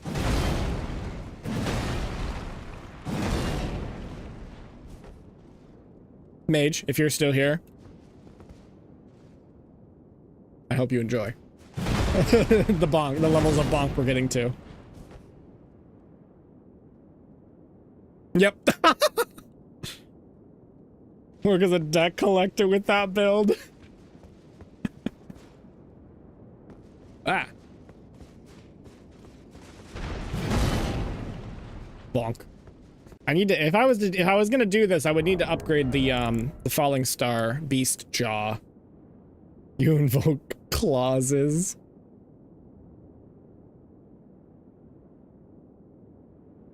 Well done. I'm proud of you.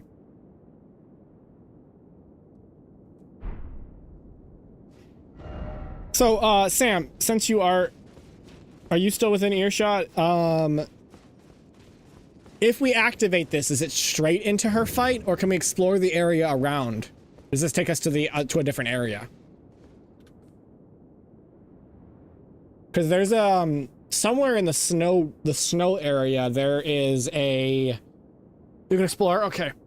Oh, somewhere in the snow area there is a the knight cavalry, well, a knight cavalry boss fight, and that's where I think you get the armor of the knight cavalry.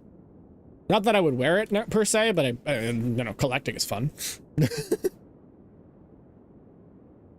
So yeah, I'm gonna see if this area has what we're looking for.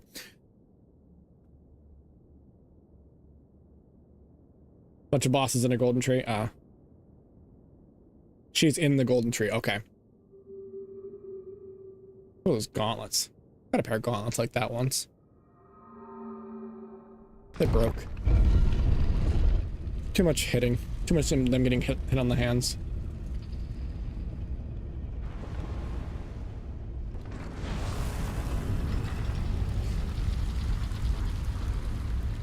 Bye. Bye, cameraman.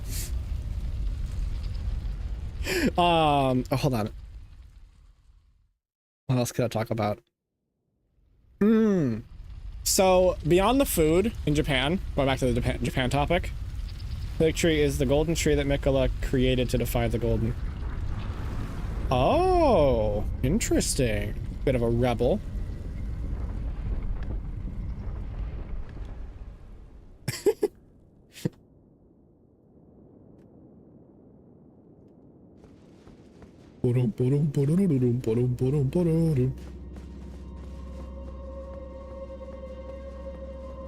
Okay, we are gonna switch our equipment back because I don't have, this is not upgraded at all. That's an interesting combo though, because we have lightning damage and magic damage. Interesting.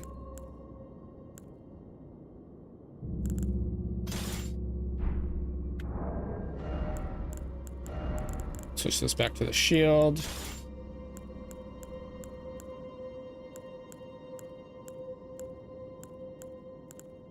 Okay, and we'll take this one away.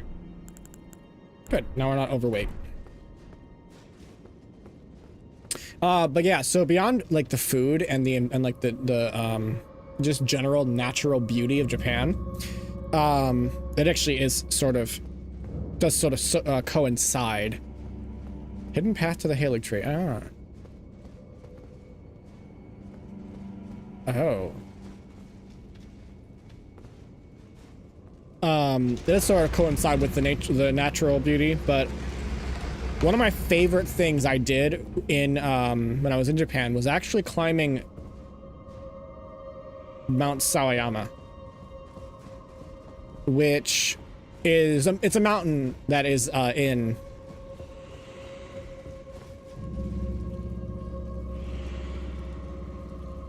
sorry.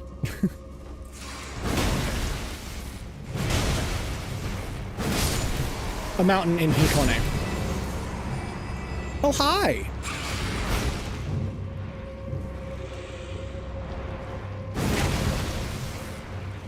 Oh boy.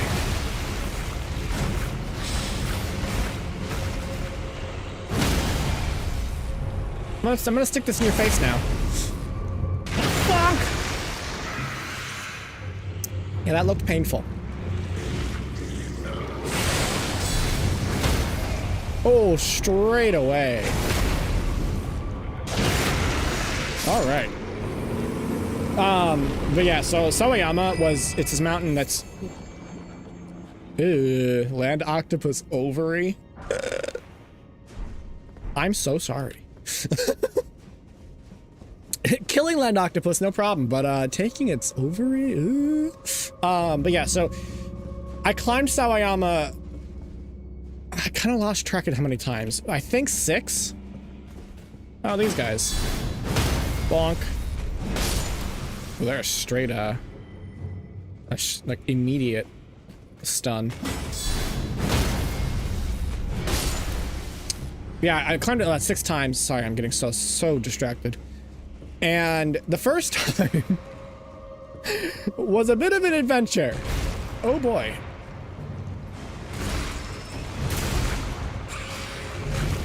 Hold on, is this thing gonna fight the other ones? No. Oi, oi, oi. Protected little land octopus. Why is it suddenly? Oh, it's those guys. Okay. The first time I went to Sawayama, though, there was I had a hard time finding it.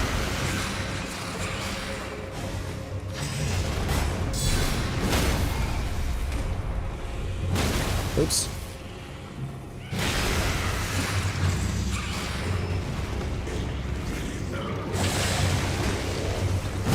You missed. Unless that was a...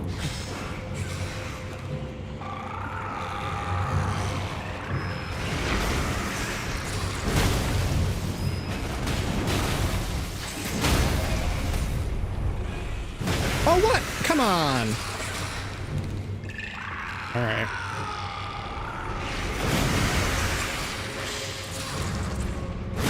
I guess I'm just doing this the hard way. Yeah, I guess I'm not high enough to get the the crit. All right, there we go. Big guy dead. So yeah, I didn't actually know how to get to Sawayama the first time, and so I was following Google Maps. First mistake. That was my first mistake. And then it took me on a bit of a weird path all the way through Hikone, back toward the station, and then under a tunnel, or like through a tunnel. You know how America ascended to godhood? Oh, he's asking Sam. Okay.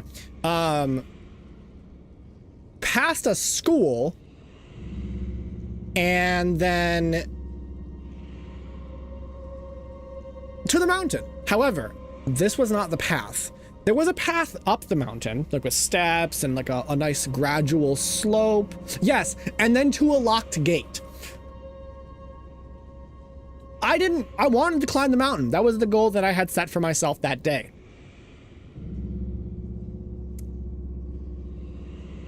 So I followed the GPS to the point where it led me, and that was a locked gate. And I was like, well, look to my right. I see the bamboo and then the mountain itself going upwards. I'm like, that looks like it could be a path. It was not a path. It was not anything. It was a mountain. It was the side of a mountain.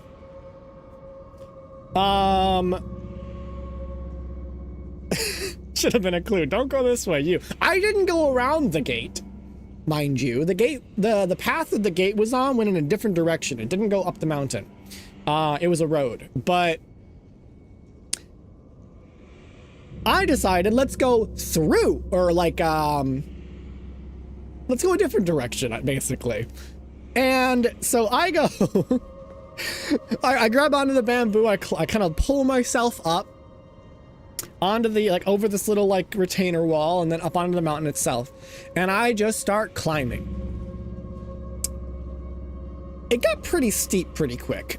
I want to say it got to about, it started about, like, maybe like a 45-degree angle. And it pretty quickly got to maybe like a 70-degree angle. No, maybe like a 60-degree angle, somewhere around there. I was pulling myself up by the trees because it was a vegetation covered mountain. I was also on the phone with the Matriarch during most of this. And so I'm climbing up.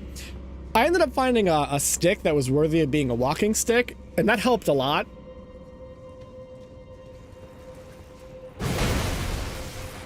Because it got very steep, and I needed something to, like, pull myself upwards besides the trees.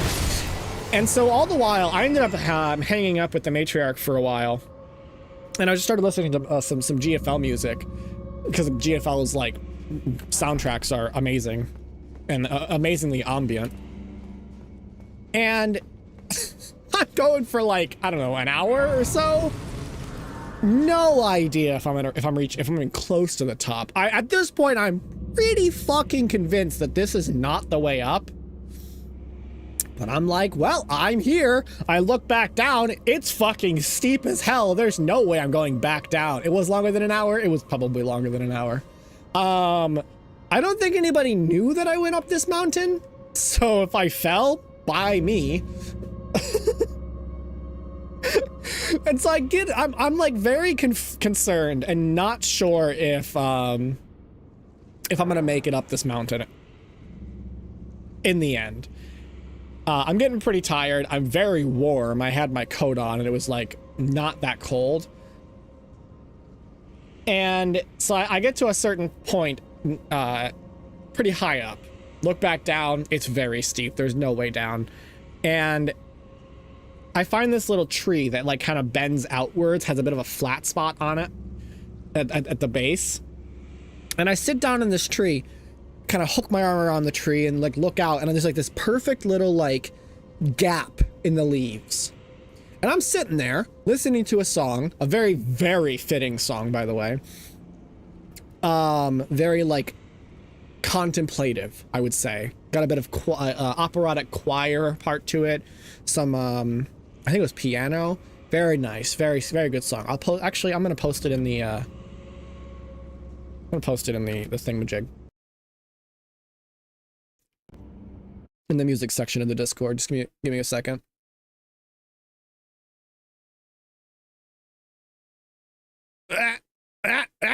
Come on, computer, recover.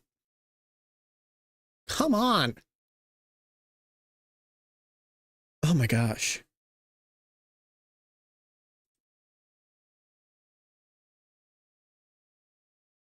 We're good? We're good. All right, there we go. It's stabilized. I'm gonna send the song that I was listening to on the music section, the music channel, so you can experience what I experienced. Because it was very, very fitting. And then there's a second song that I'll send as well. But I can't play it on stream because I think GFL is hyper copyrighted.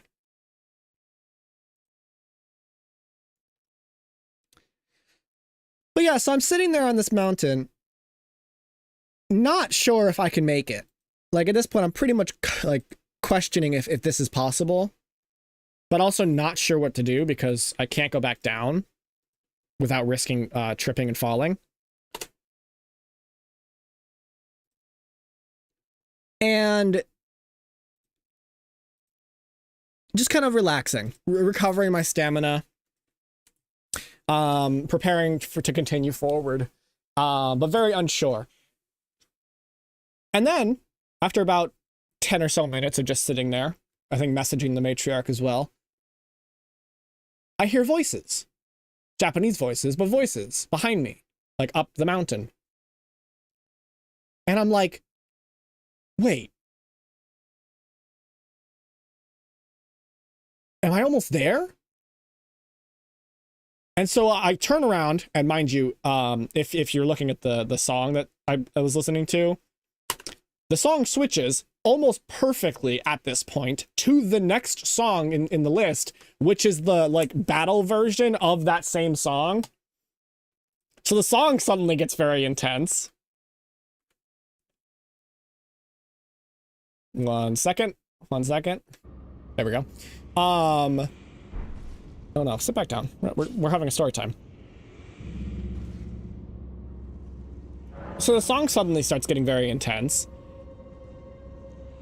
And I'm like, okay, wait, are we almost there? Did we actually make it? And I'm pulling myself up, and I break out of the leaves. Literally at the top of the path. You would have heard the voices sooner if you weren't listening to the music. Now listen here, you little shit. Yes, you're right. But music is having background music over your life is amazing. We didn't have that in Terra Pikachu's. You had to pay people to follow behind us and be our bard. But I break out of the brush, and I'm at the top of the path, and I just sit there for a second like, holy fucking shit, I made it. And then from there, I climb to the top of the mountain. And like actually get onto the summit. The summit of Sawayama was, there's not really any ruins left, but there was a castle there originally. It was the Sawayama Castle. And so that's why the mountain is significant. But there's one section of the mountain where the trees kind of open up, and there's like a little bench, and it overlooks the entire city of Hikone. Hold on, I'll send a picture. I don't know, where would I send a picture? Fuck it, it's going to music. 1 sec, I gotta find it first. So yeah, I got to the top of the mountain. I think I was lucky that there was no one around at that point because they had already gone up to the top. People that I heard. But at one point, because I was just sitting basically on the edge of the path, some other Japanese person walked past, and I had to move out of the way for them. But yeah. You just imagine that though, just like covered in sweat. Fucking demon emerges from the brush, just like. All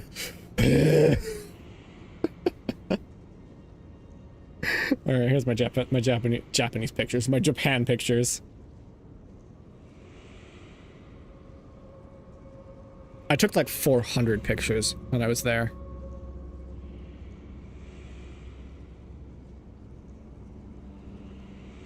Where is it?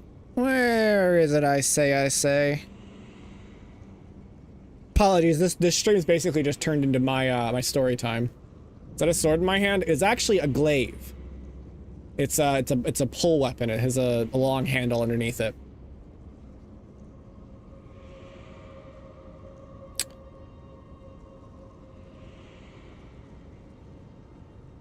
Yeah, I think that one's probably the best one.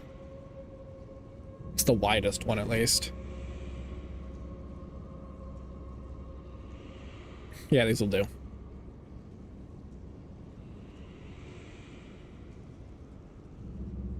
Fuck it, putting it in the,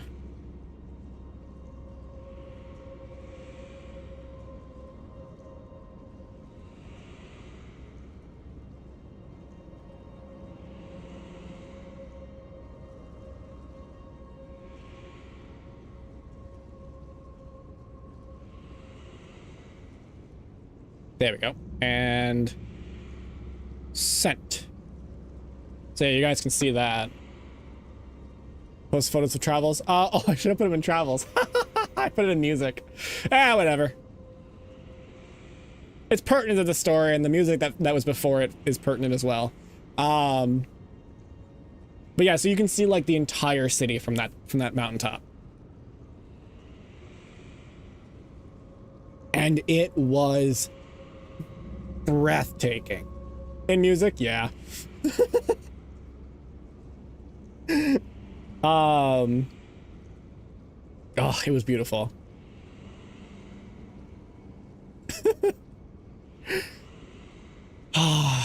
I then ended up going down the mountain correctly, down the path. That allowed me to find the path. The reason I didn't find the path is because the path was hidden behind us, a temple. Like I think it was a Buddhist temple. You're breathtaking. Thanks, Sam. You're breathtaking. But yeah, so the path was hidden behind a temple. So you had to follow this little path, which was way in the back of like behind a bunch of buildings. And you had to go along the side of the temple, follow this path through a graveyard in the forest. This was like some Studio Ghibli, whatever, however you pronounce it.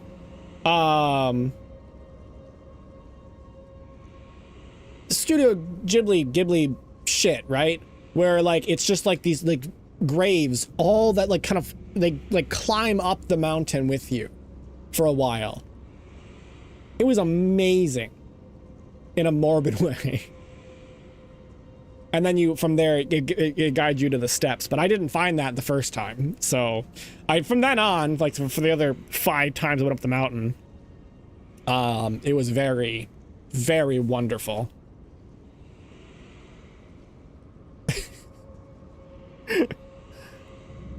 But yeah, very, very cool story. I think I enjoyed it a lot. It's like one of my favorite things that we did, or that I did. I went up in winter as well, which was interesting, because the mountains were basically steaming, kind of like this actually. Perfect timing. What the fuck?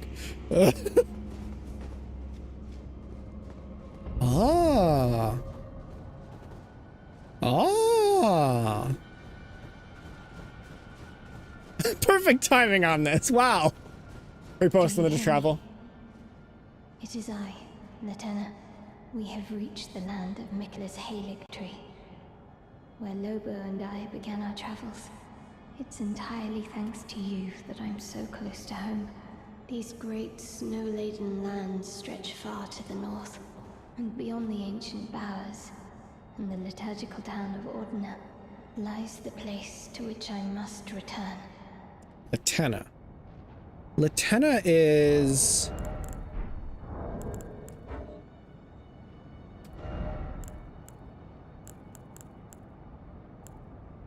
her. Okay, yeah, the Alberneric. They'd make nice covers, yeah. Goodness, it is dark here. Hello. Show me the path, oh gentle lights. The promised path to the Halig tree. Okay, I get it. So I'm guessing these little light thingamajigs guide to the Halig tree. Gotcha.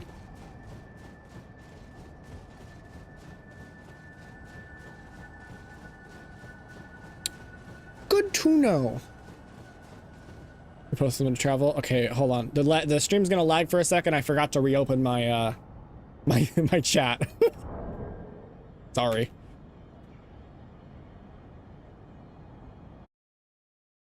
That was remarkably smooth. Why is it not that smooth all the time? Ah! Why is it so bright?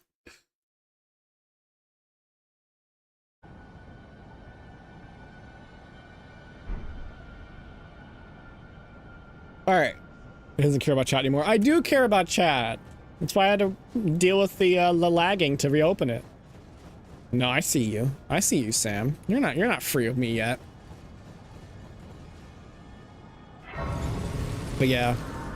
There was another time when I was in Japan as well that we ended up the people in charge of the program that I was doing, they ended up getting an agreement from a US Navy ship that was docked in Japan, and they gave us a full tour of the USS America. Let me go. No, you're stuck here now. You're mine now, Sammy. Ow.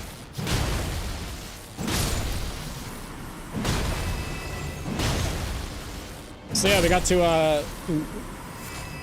to tour the USS America. If you look that up, it's a littoral, no, not littoral, a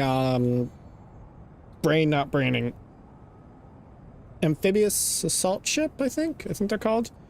I used to know that much better. It's been a fucking minute since I looked at the US Navy.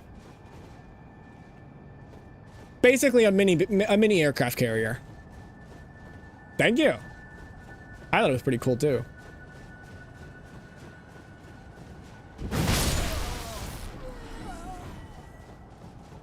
Oh yeah, I've got lots and lots of stories. Oh, so there was another thing. When we were, we went to this like, what was it?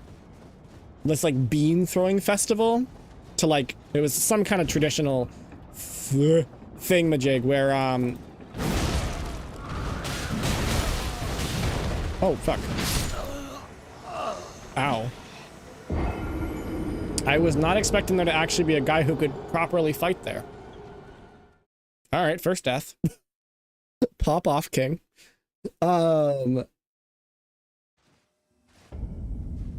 Shit. So thingamajig, yeah. But basically the point of the festival, I think, was to cast out Onis and like keep them out of your house. You can imagine how uncomfortable I felt.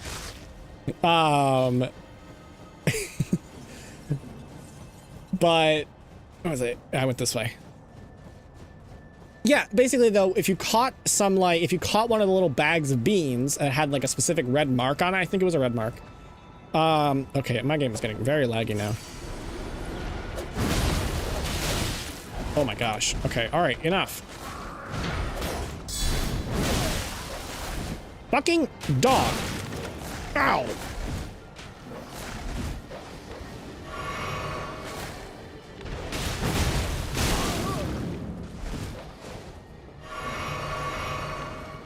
Come here. Die. Thank you. It didn't die. Oh, it did. Good.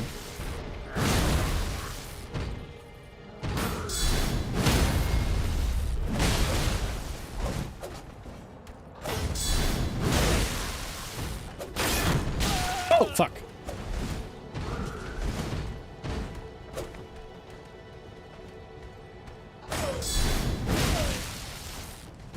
So yeah, basically I caught one of those little, the little bean bags that had a red mark on them, and I went and hit, you get a prize if you get that, and so a lot of the foreigners caught them because we were really tall compared to the Japanese people. And one of the prizes is a full bottle of pretty good grade sake. Now I don't drink, so I just kind of kept it as a souvenir for a little while. However, one of the requirements of the actual like leader of the program was that we kept a journal, and he required that it be a written journal. Oh, what a fucking like almost backhand there, jeez, with the claw.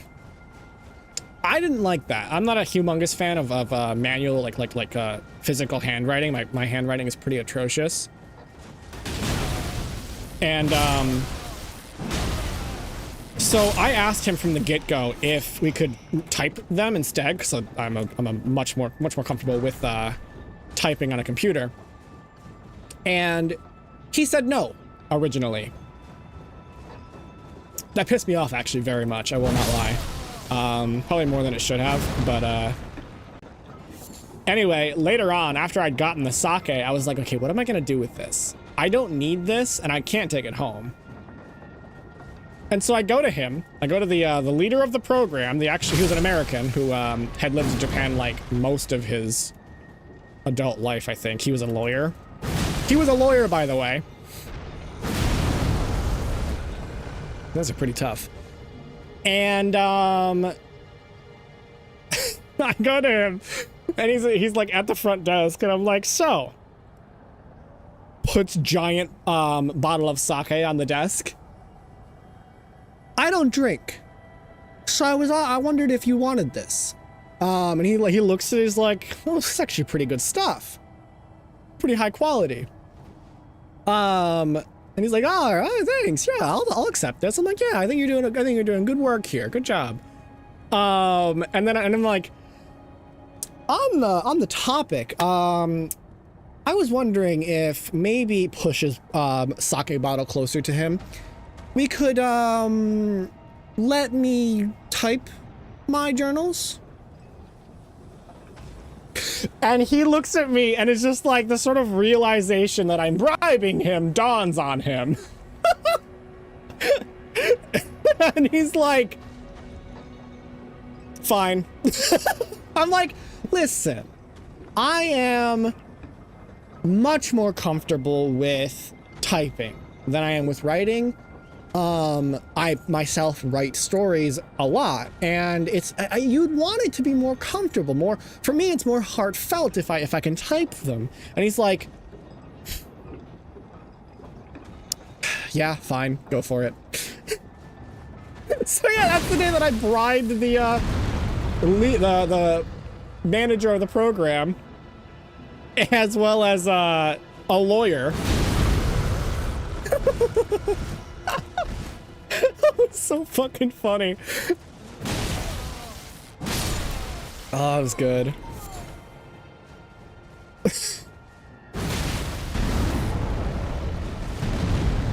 God, this thing is really hard to use with this guy because the wind-up is really long. Do it. No, you're not gonna do it.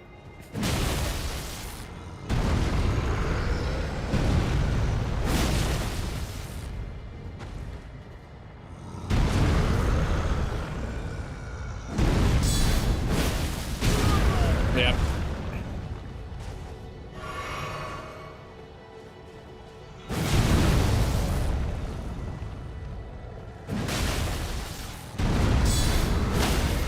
Ooh, there we go. Bonk! LeBonk! Yeah, I lived life a bit on the edge. Oh, he broke his chain, I see.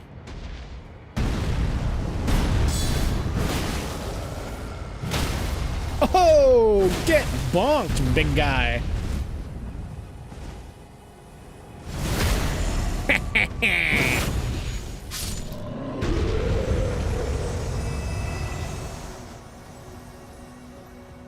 That's true. He did give me a C. The fucker.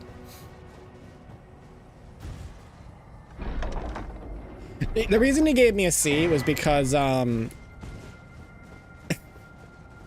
oh my gosh, this area is so white. It was because, the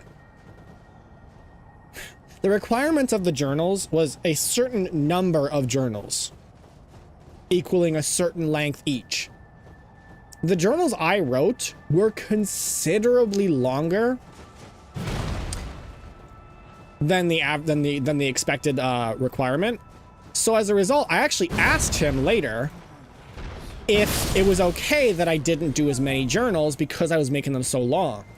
So like ultimately my word count was well past what it would have been had I followed the original instructions. But he said it was fine. Didn't inform me that he intended to dock my grade because of it. But, you know, takes some, you know, win some, you lose some, I guess. And also, funnily enough, during my last journal, I left yeah, exactly. I left a quote from Mark Twain on traveling. Matriarch, can you find the quote and put it in the chat, please? I put that quote into the final journal. Like basically left it off on that note. And he wasn't there for the ending, like the wrapping up of the program, but he left like a little letter that like one of the people who ran the program as well read for the entire program, and he referenced me making that quote, and he basically said that quote to the entire group. I was like, ha, ha, ha, ha. Learned. Yeah, travel is fatal to prejudice, bigotry, and narrow-mindedness. Only a little further now. Path to Elfail. Can you find the full quote? Because it actually goes longer than that. It was like, travel is fatal to prejudice, bigotry, and narrow-mindedness, and many of our countrymen are in dire need of such a something, something, something.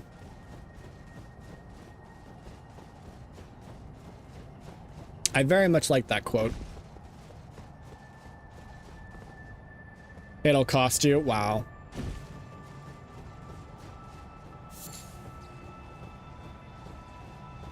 Okay, this straight up. Ow. Ow, fucking hell. These straight up look like Stalker 2 anomalies.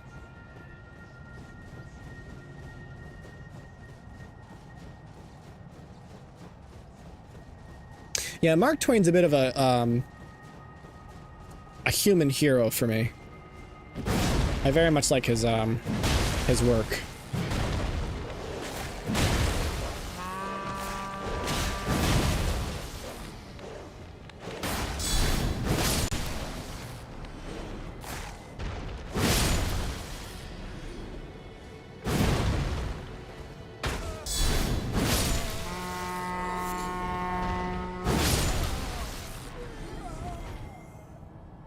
Do not like that you can't see anything. It travels fatal to prejudice, bigotry, and narrow-mindedness, and many of our people need it sorely on those accounts. Broad, wholesome, charitable views of men and things cannot be acquired vegetating in one little corner of the earth all of one's lifetime. Pretty good quote. Topical, even.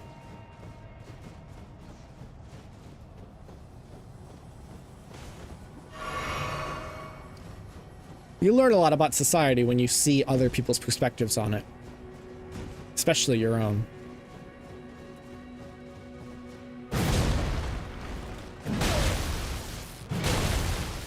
My goodness.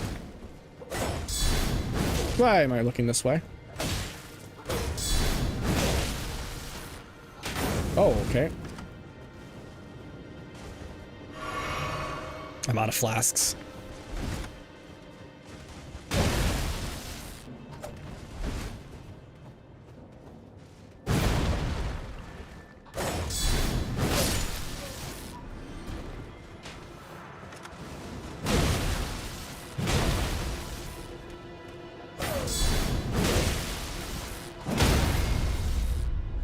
Bonk. The world. The Rockily Ox. Rockily Ox. Alright, that sounds silly to me. Let's go make sure we get the map.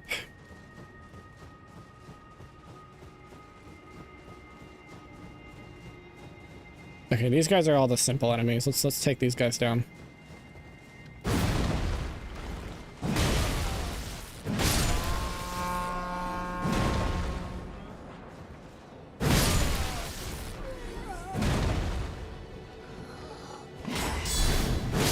Full name perfectly. Rockily Ox. Good. Oh my gosh, these guys do a lot of damage. Which runes do you give? Not bad, actually. Say it again. Rockily Ox. Do not run from me, peasant! You'll only die tired.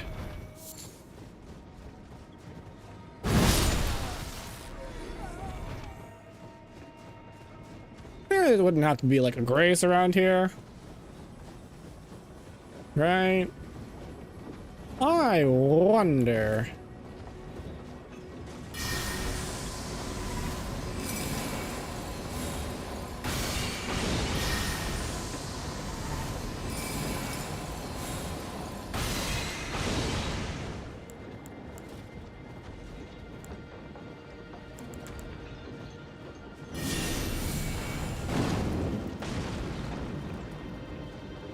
A little head scratch.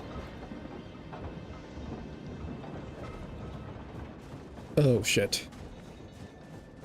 Oh, big shit. Shit, shit, shit, shit, shit.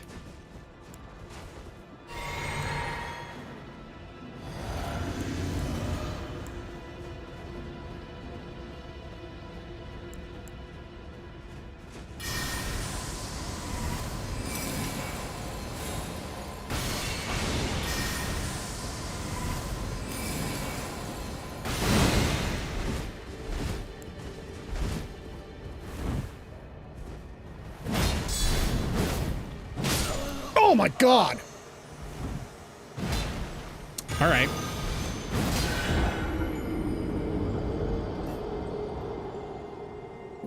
She's wearing the fuck, I forget her name. The lady that Iron Mouse voiced in Rockle's thing. No, oh my god, how fucking far am I? Okay, it's fine. In Maxor's video. Just wearing that guy's, or that guy's clothes. That girl's clothes. Okay, suddenly there are wolves and riders on wolves. Oh, I ran back into it. Oh! Oh shit.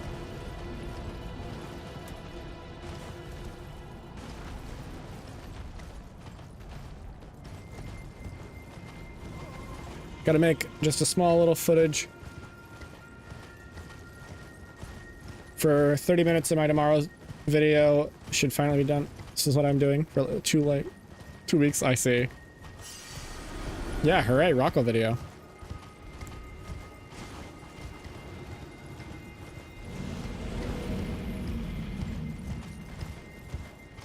Fuck off! Kindly fuck off! There's an interesting IRL lore inspired by the creation of a giant sword. Woman, would you like to know it? Possibly. Very possibly. That guy's just gonna keep following me, isn't he? Shit.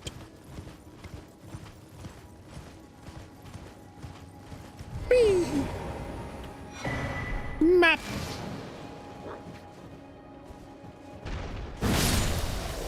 Bonk! It's a War Thunder one. Sorry, you wouldn't be interested, probably.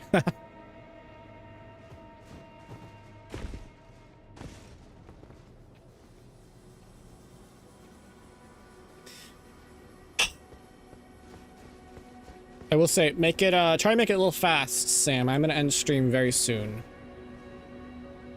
Not to rush you. But totally to rush you.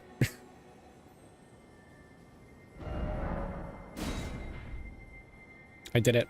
I think that is the entire map opened up.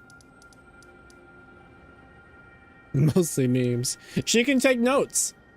She can steal your style, make it her own. So I take it that's the Halig tree. Let's see. Based on a real woman who played in the beta.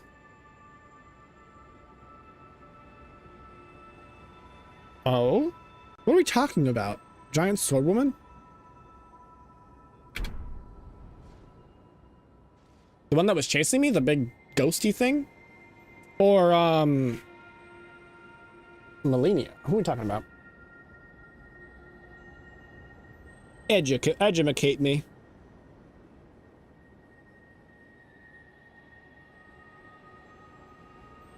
You see, that's quite crazy. Gotcha.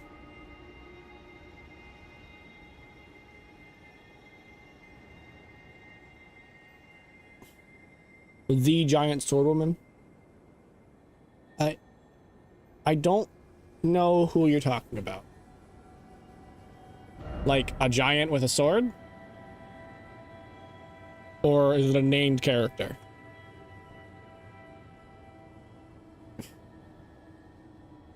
If you can, send me like a picture in the Discord and I can look after stream.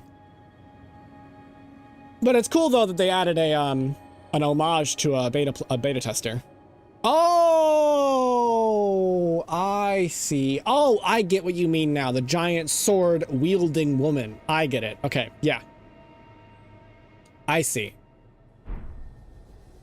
Neat. Yeah, she did a fuck ton of damage.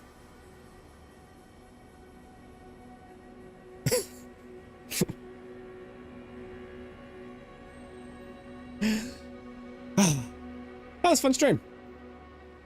Thanks for sticking around. I hope my Japan. I swear, man, Japanese and Japan are like said slightly differently.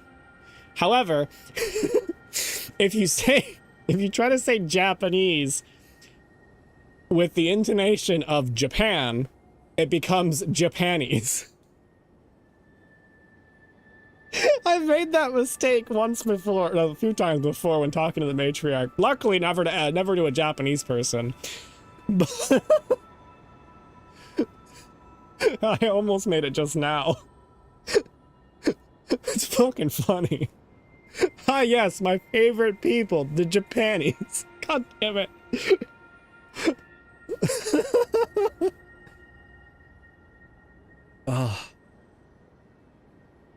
Oh, good fun. But I hope my stories from Japan entertained thee and were educating and elucidating and all sorts of words. Glad you never said Japanese.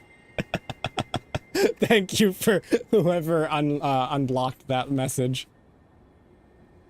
That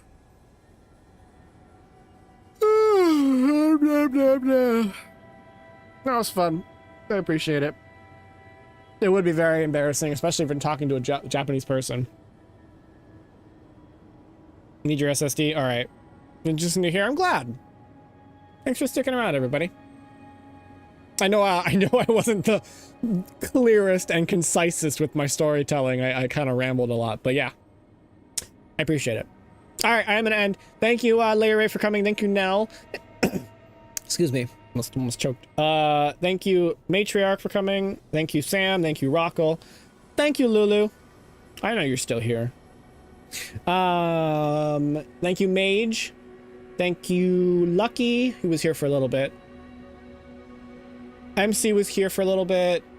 Raj is here. I think Raj is still here. Thank you. I appreciate it.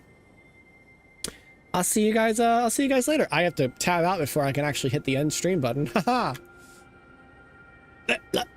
Like Elk. Yes, Elk was here as well. Thank you for coming. I appreciate it. Enjoy the ending stream. An ending scene of the stream. I can words. They work. Maybe. Kinda. Sorta. Bye!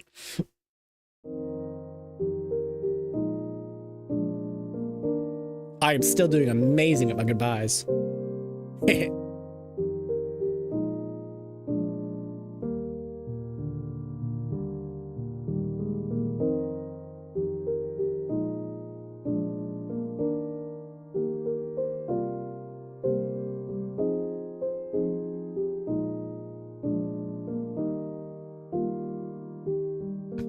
Make sure to go watch the Matriarch. She's playing the spooky mortuary assistant game.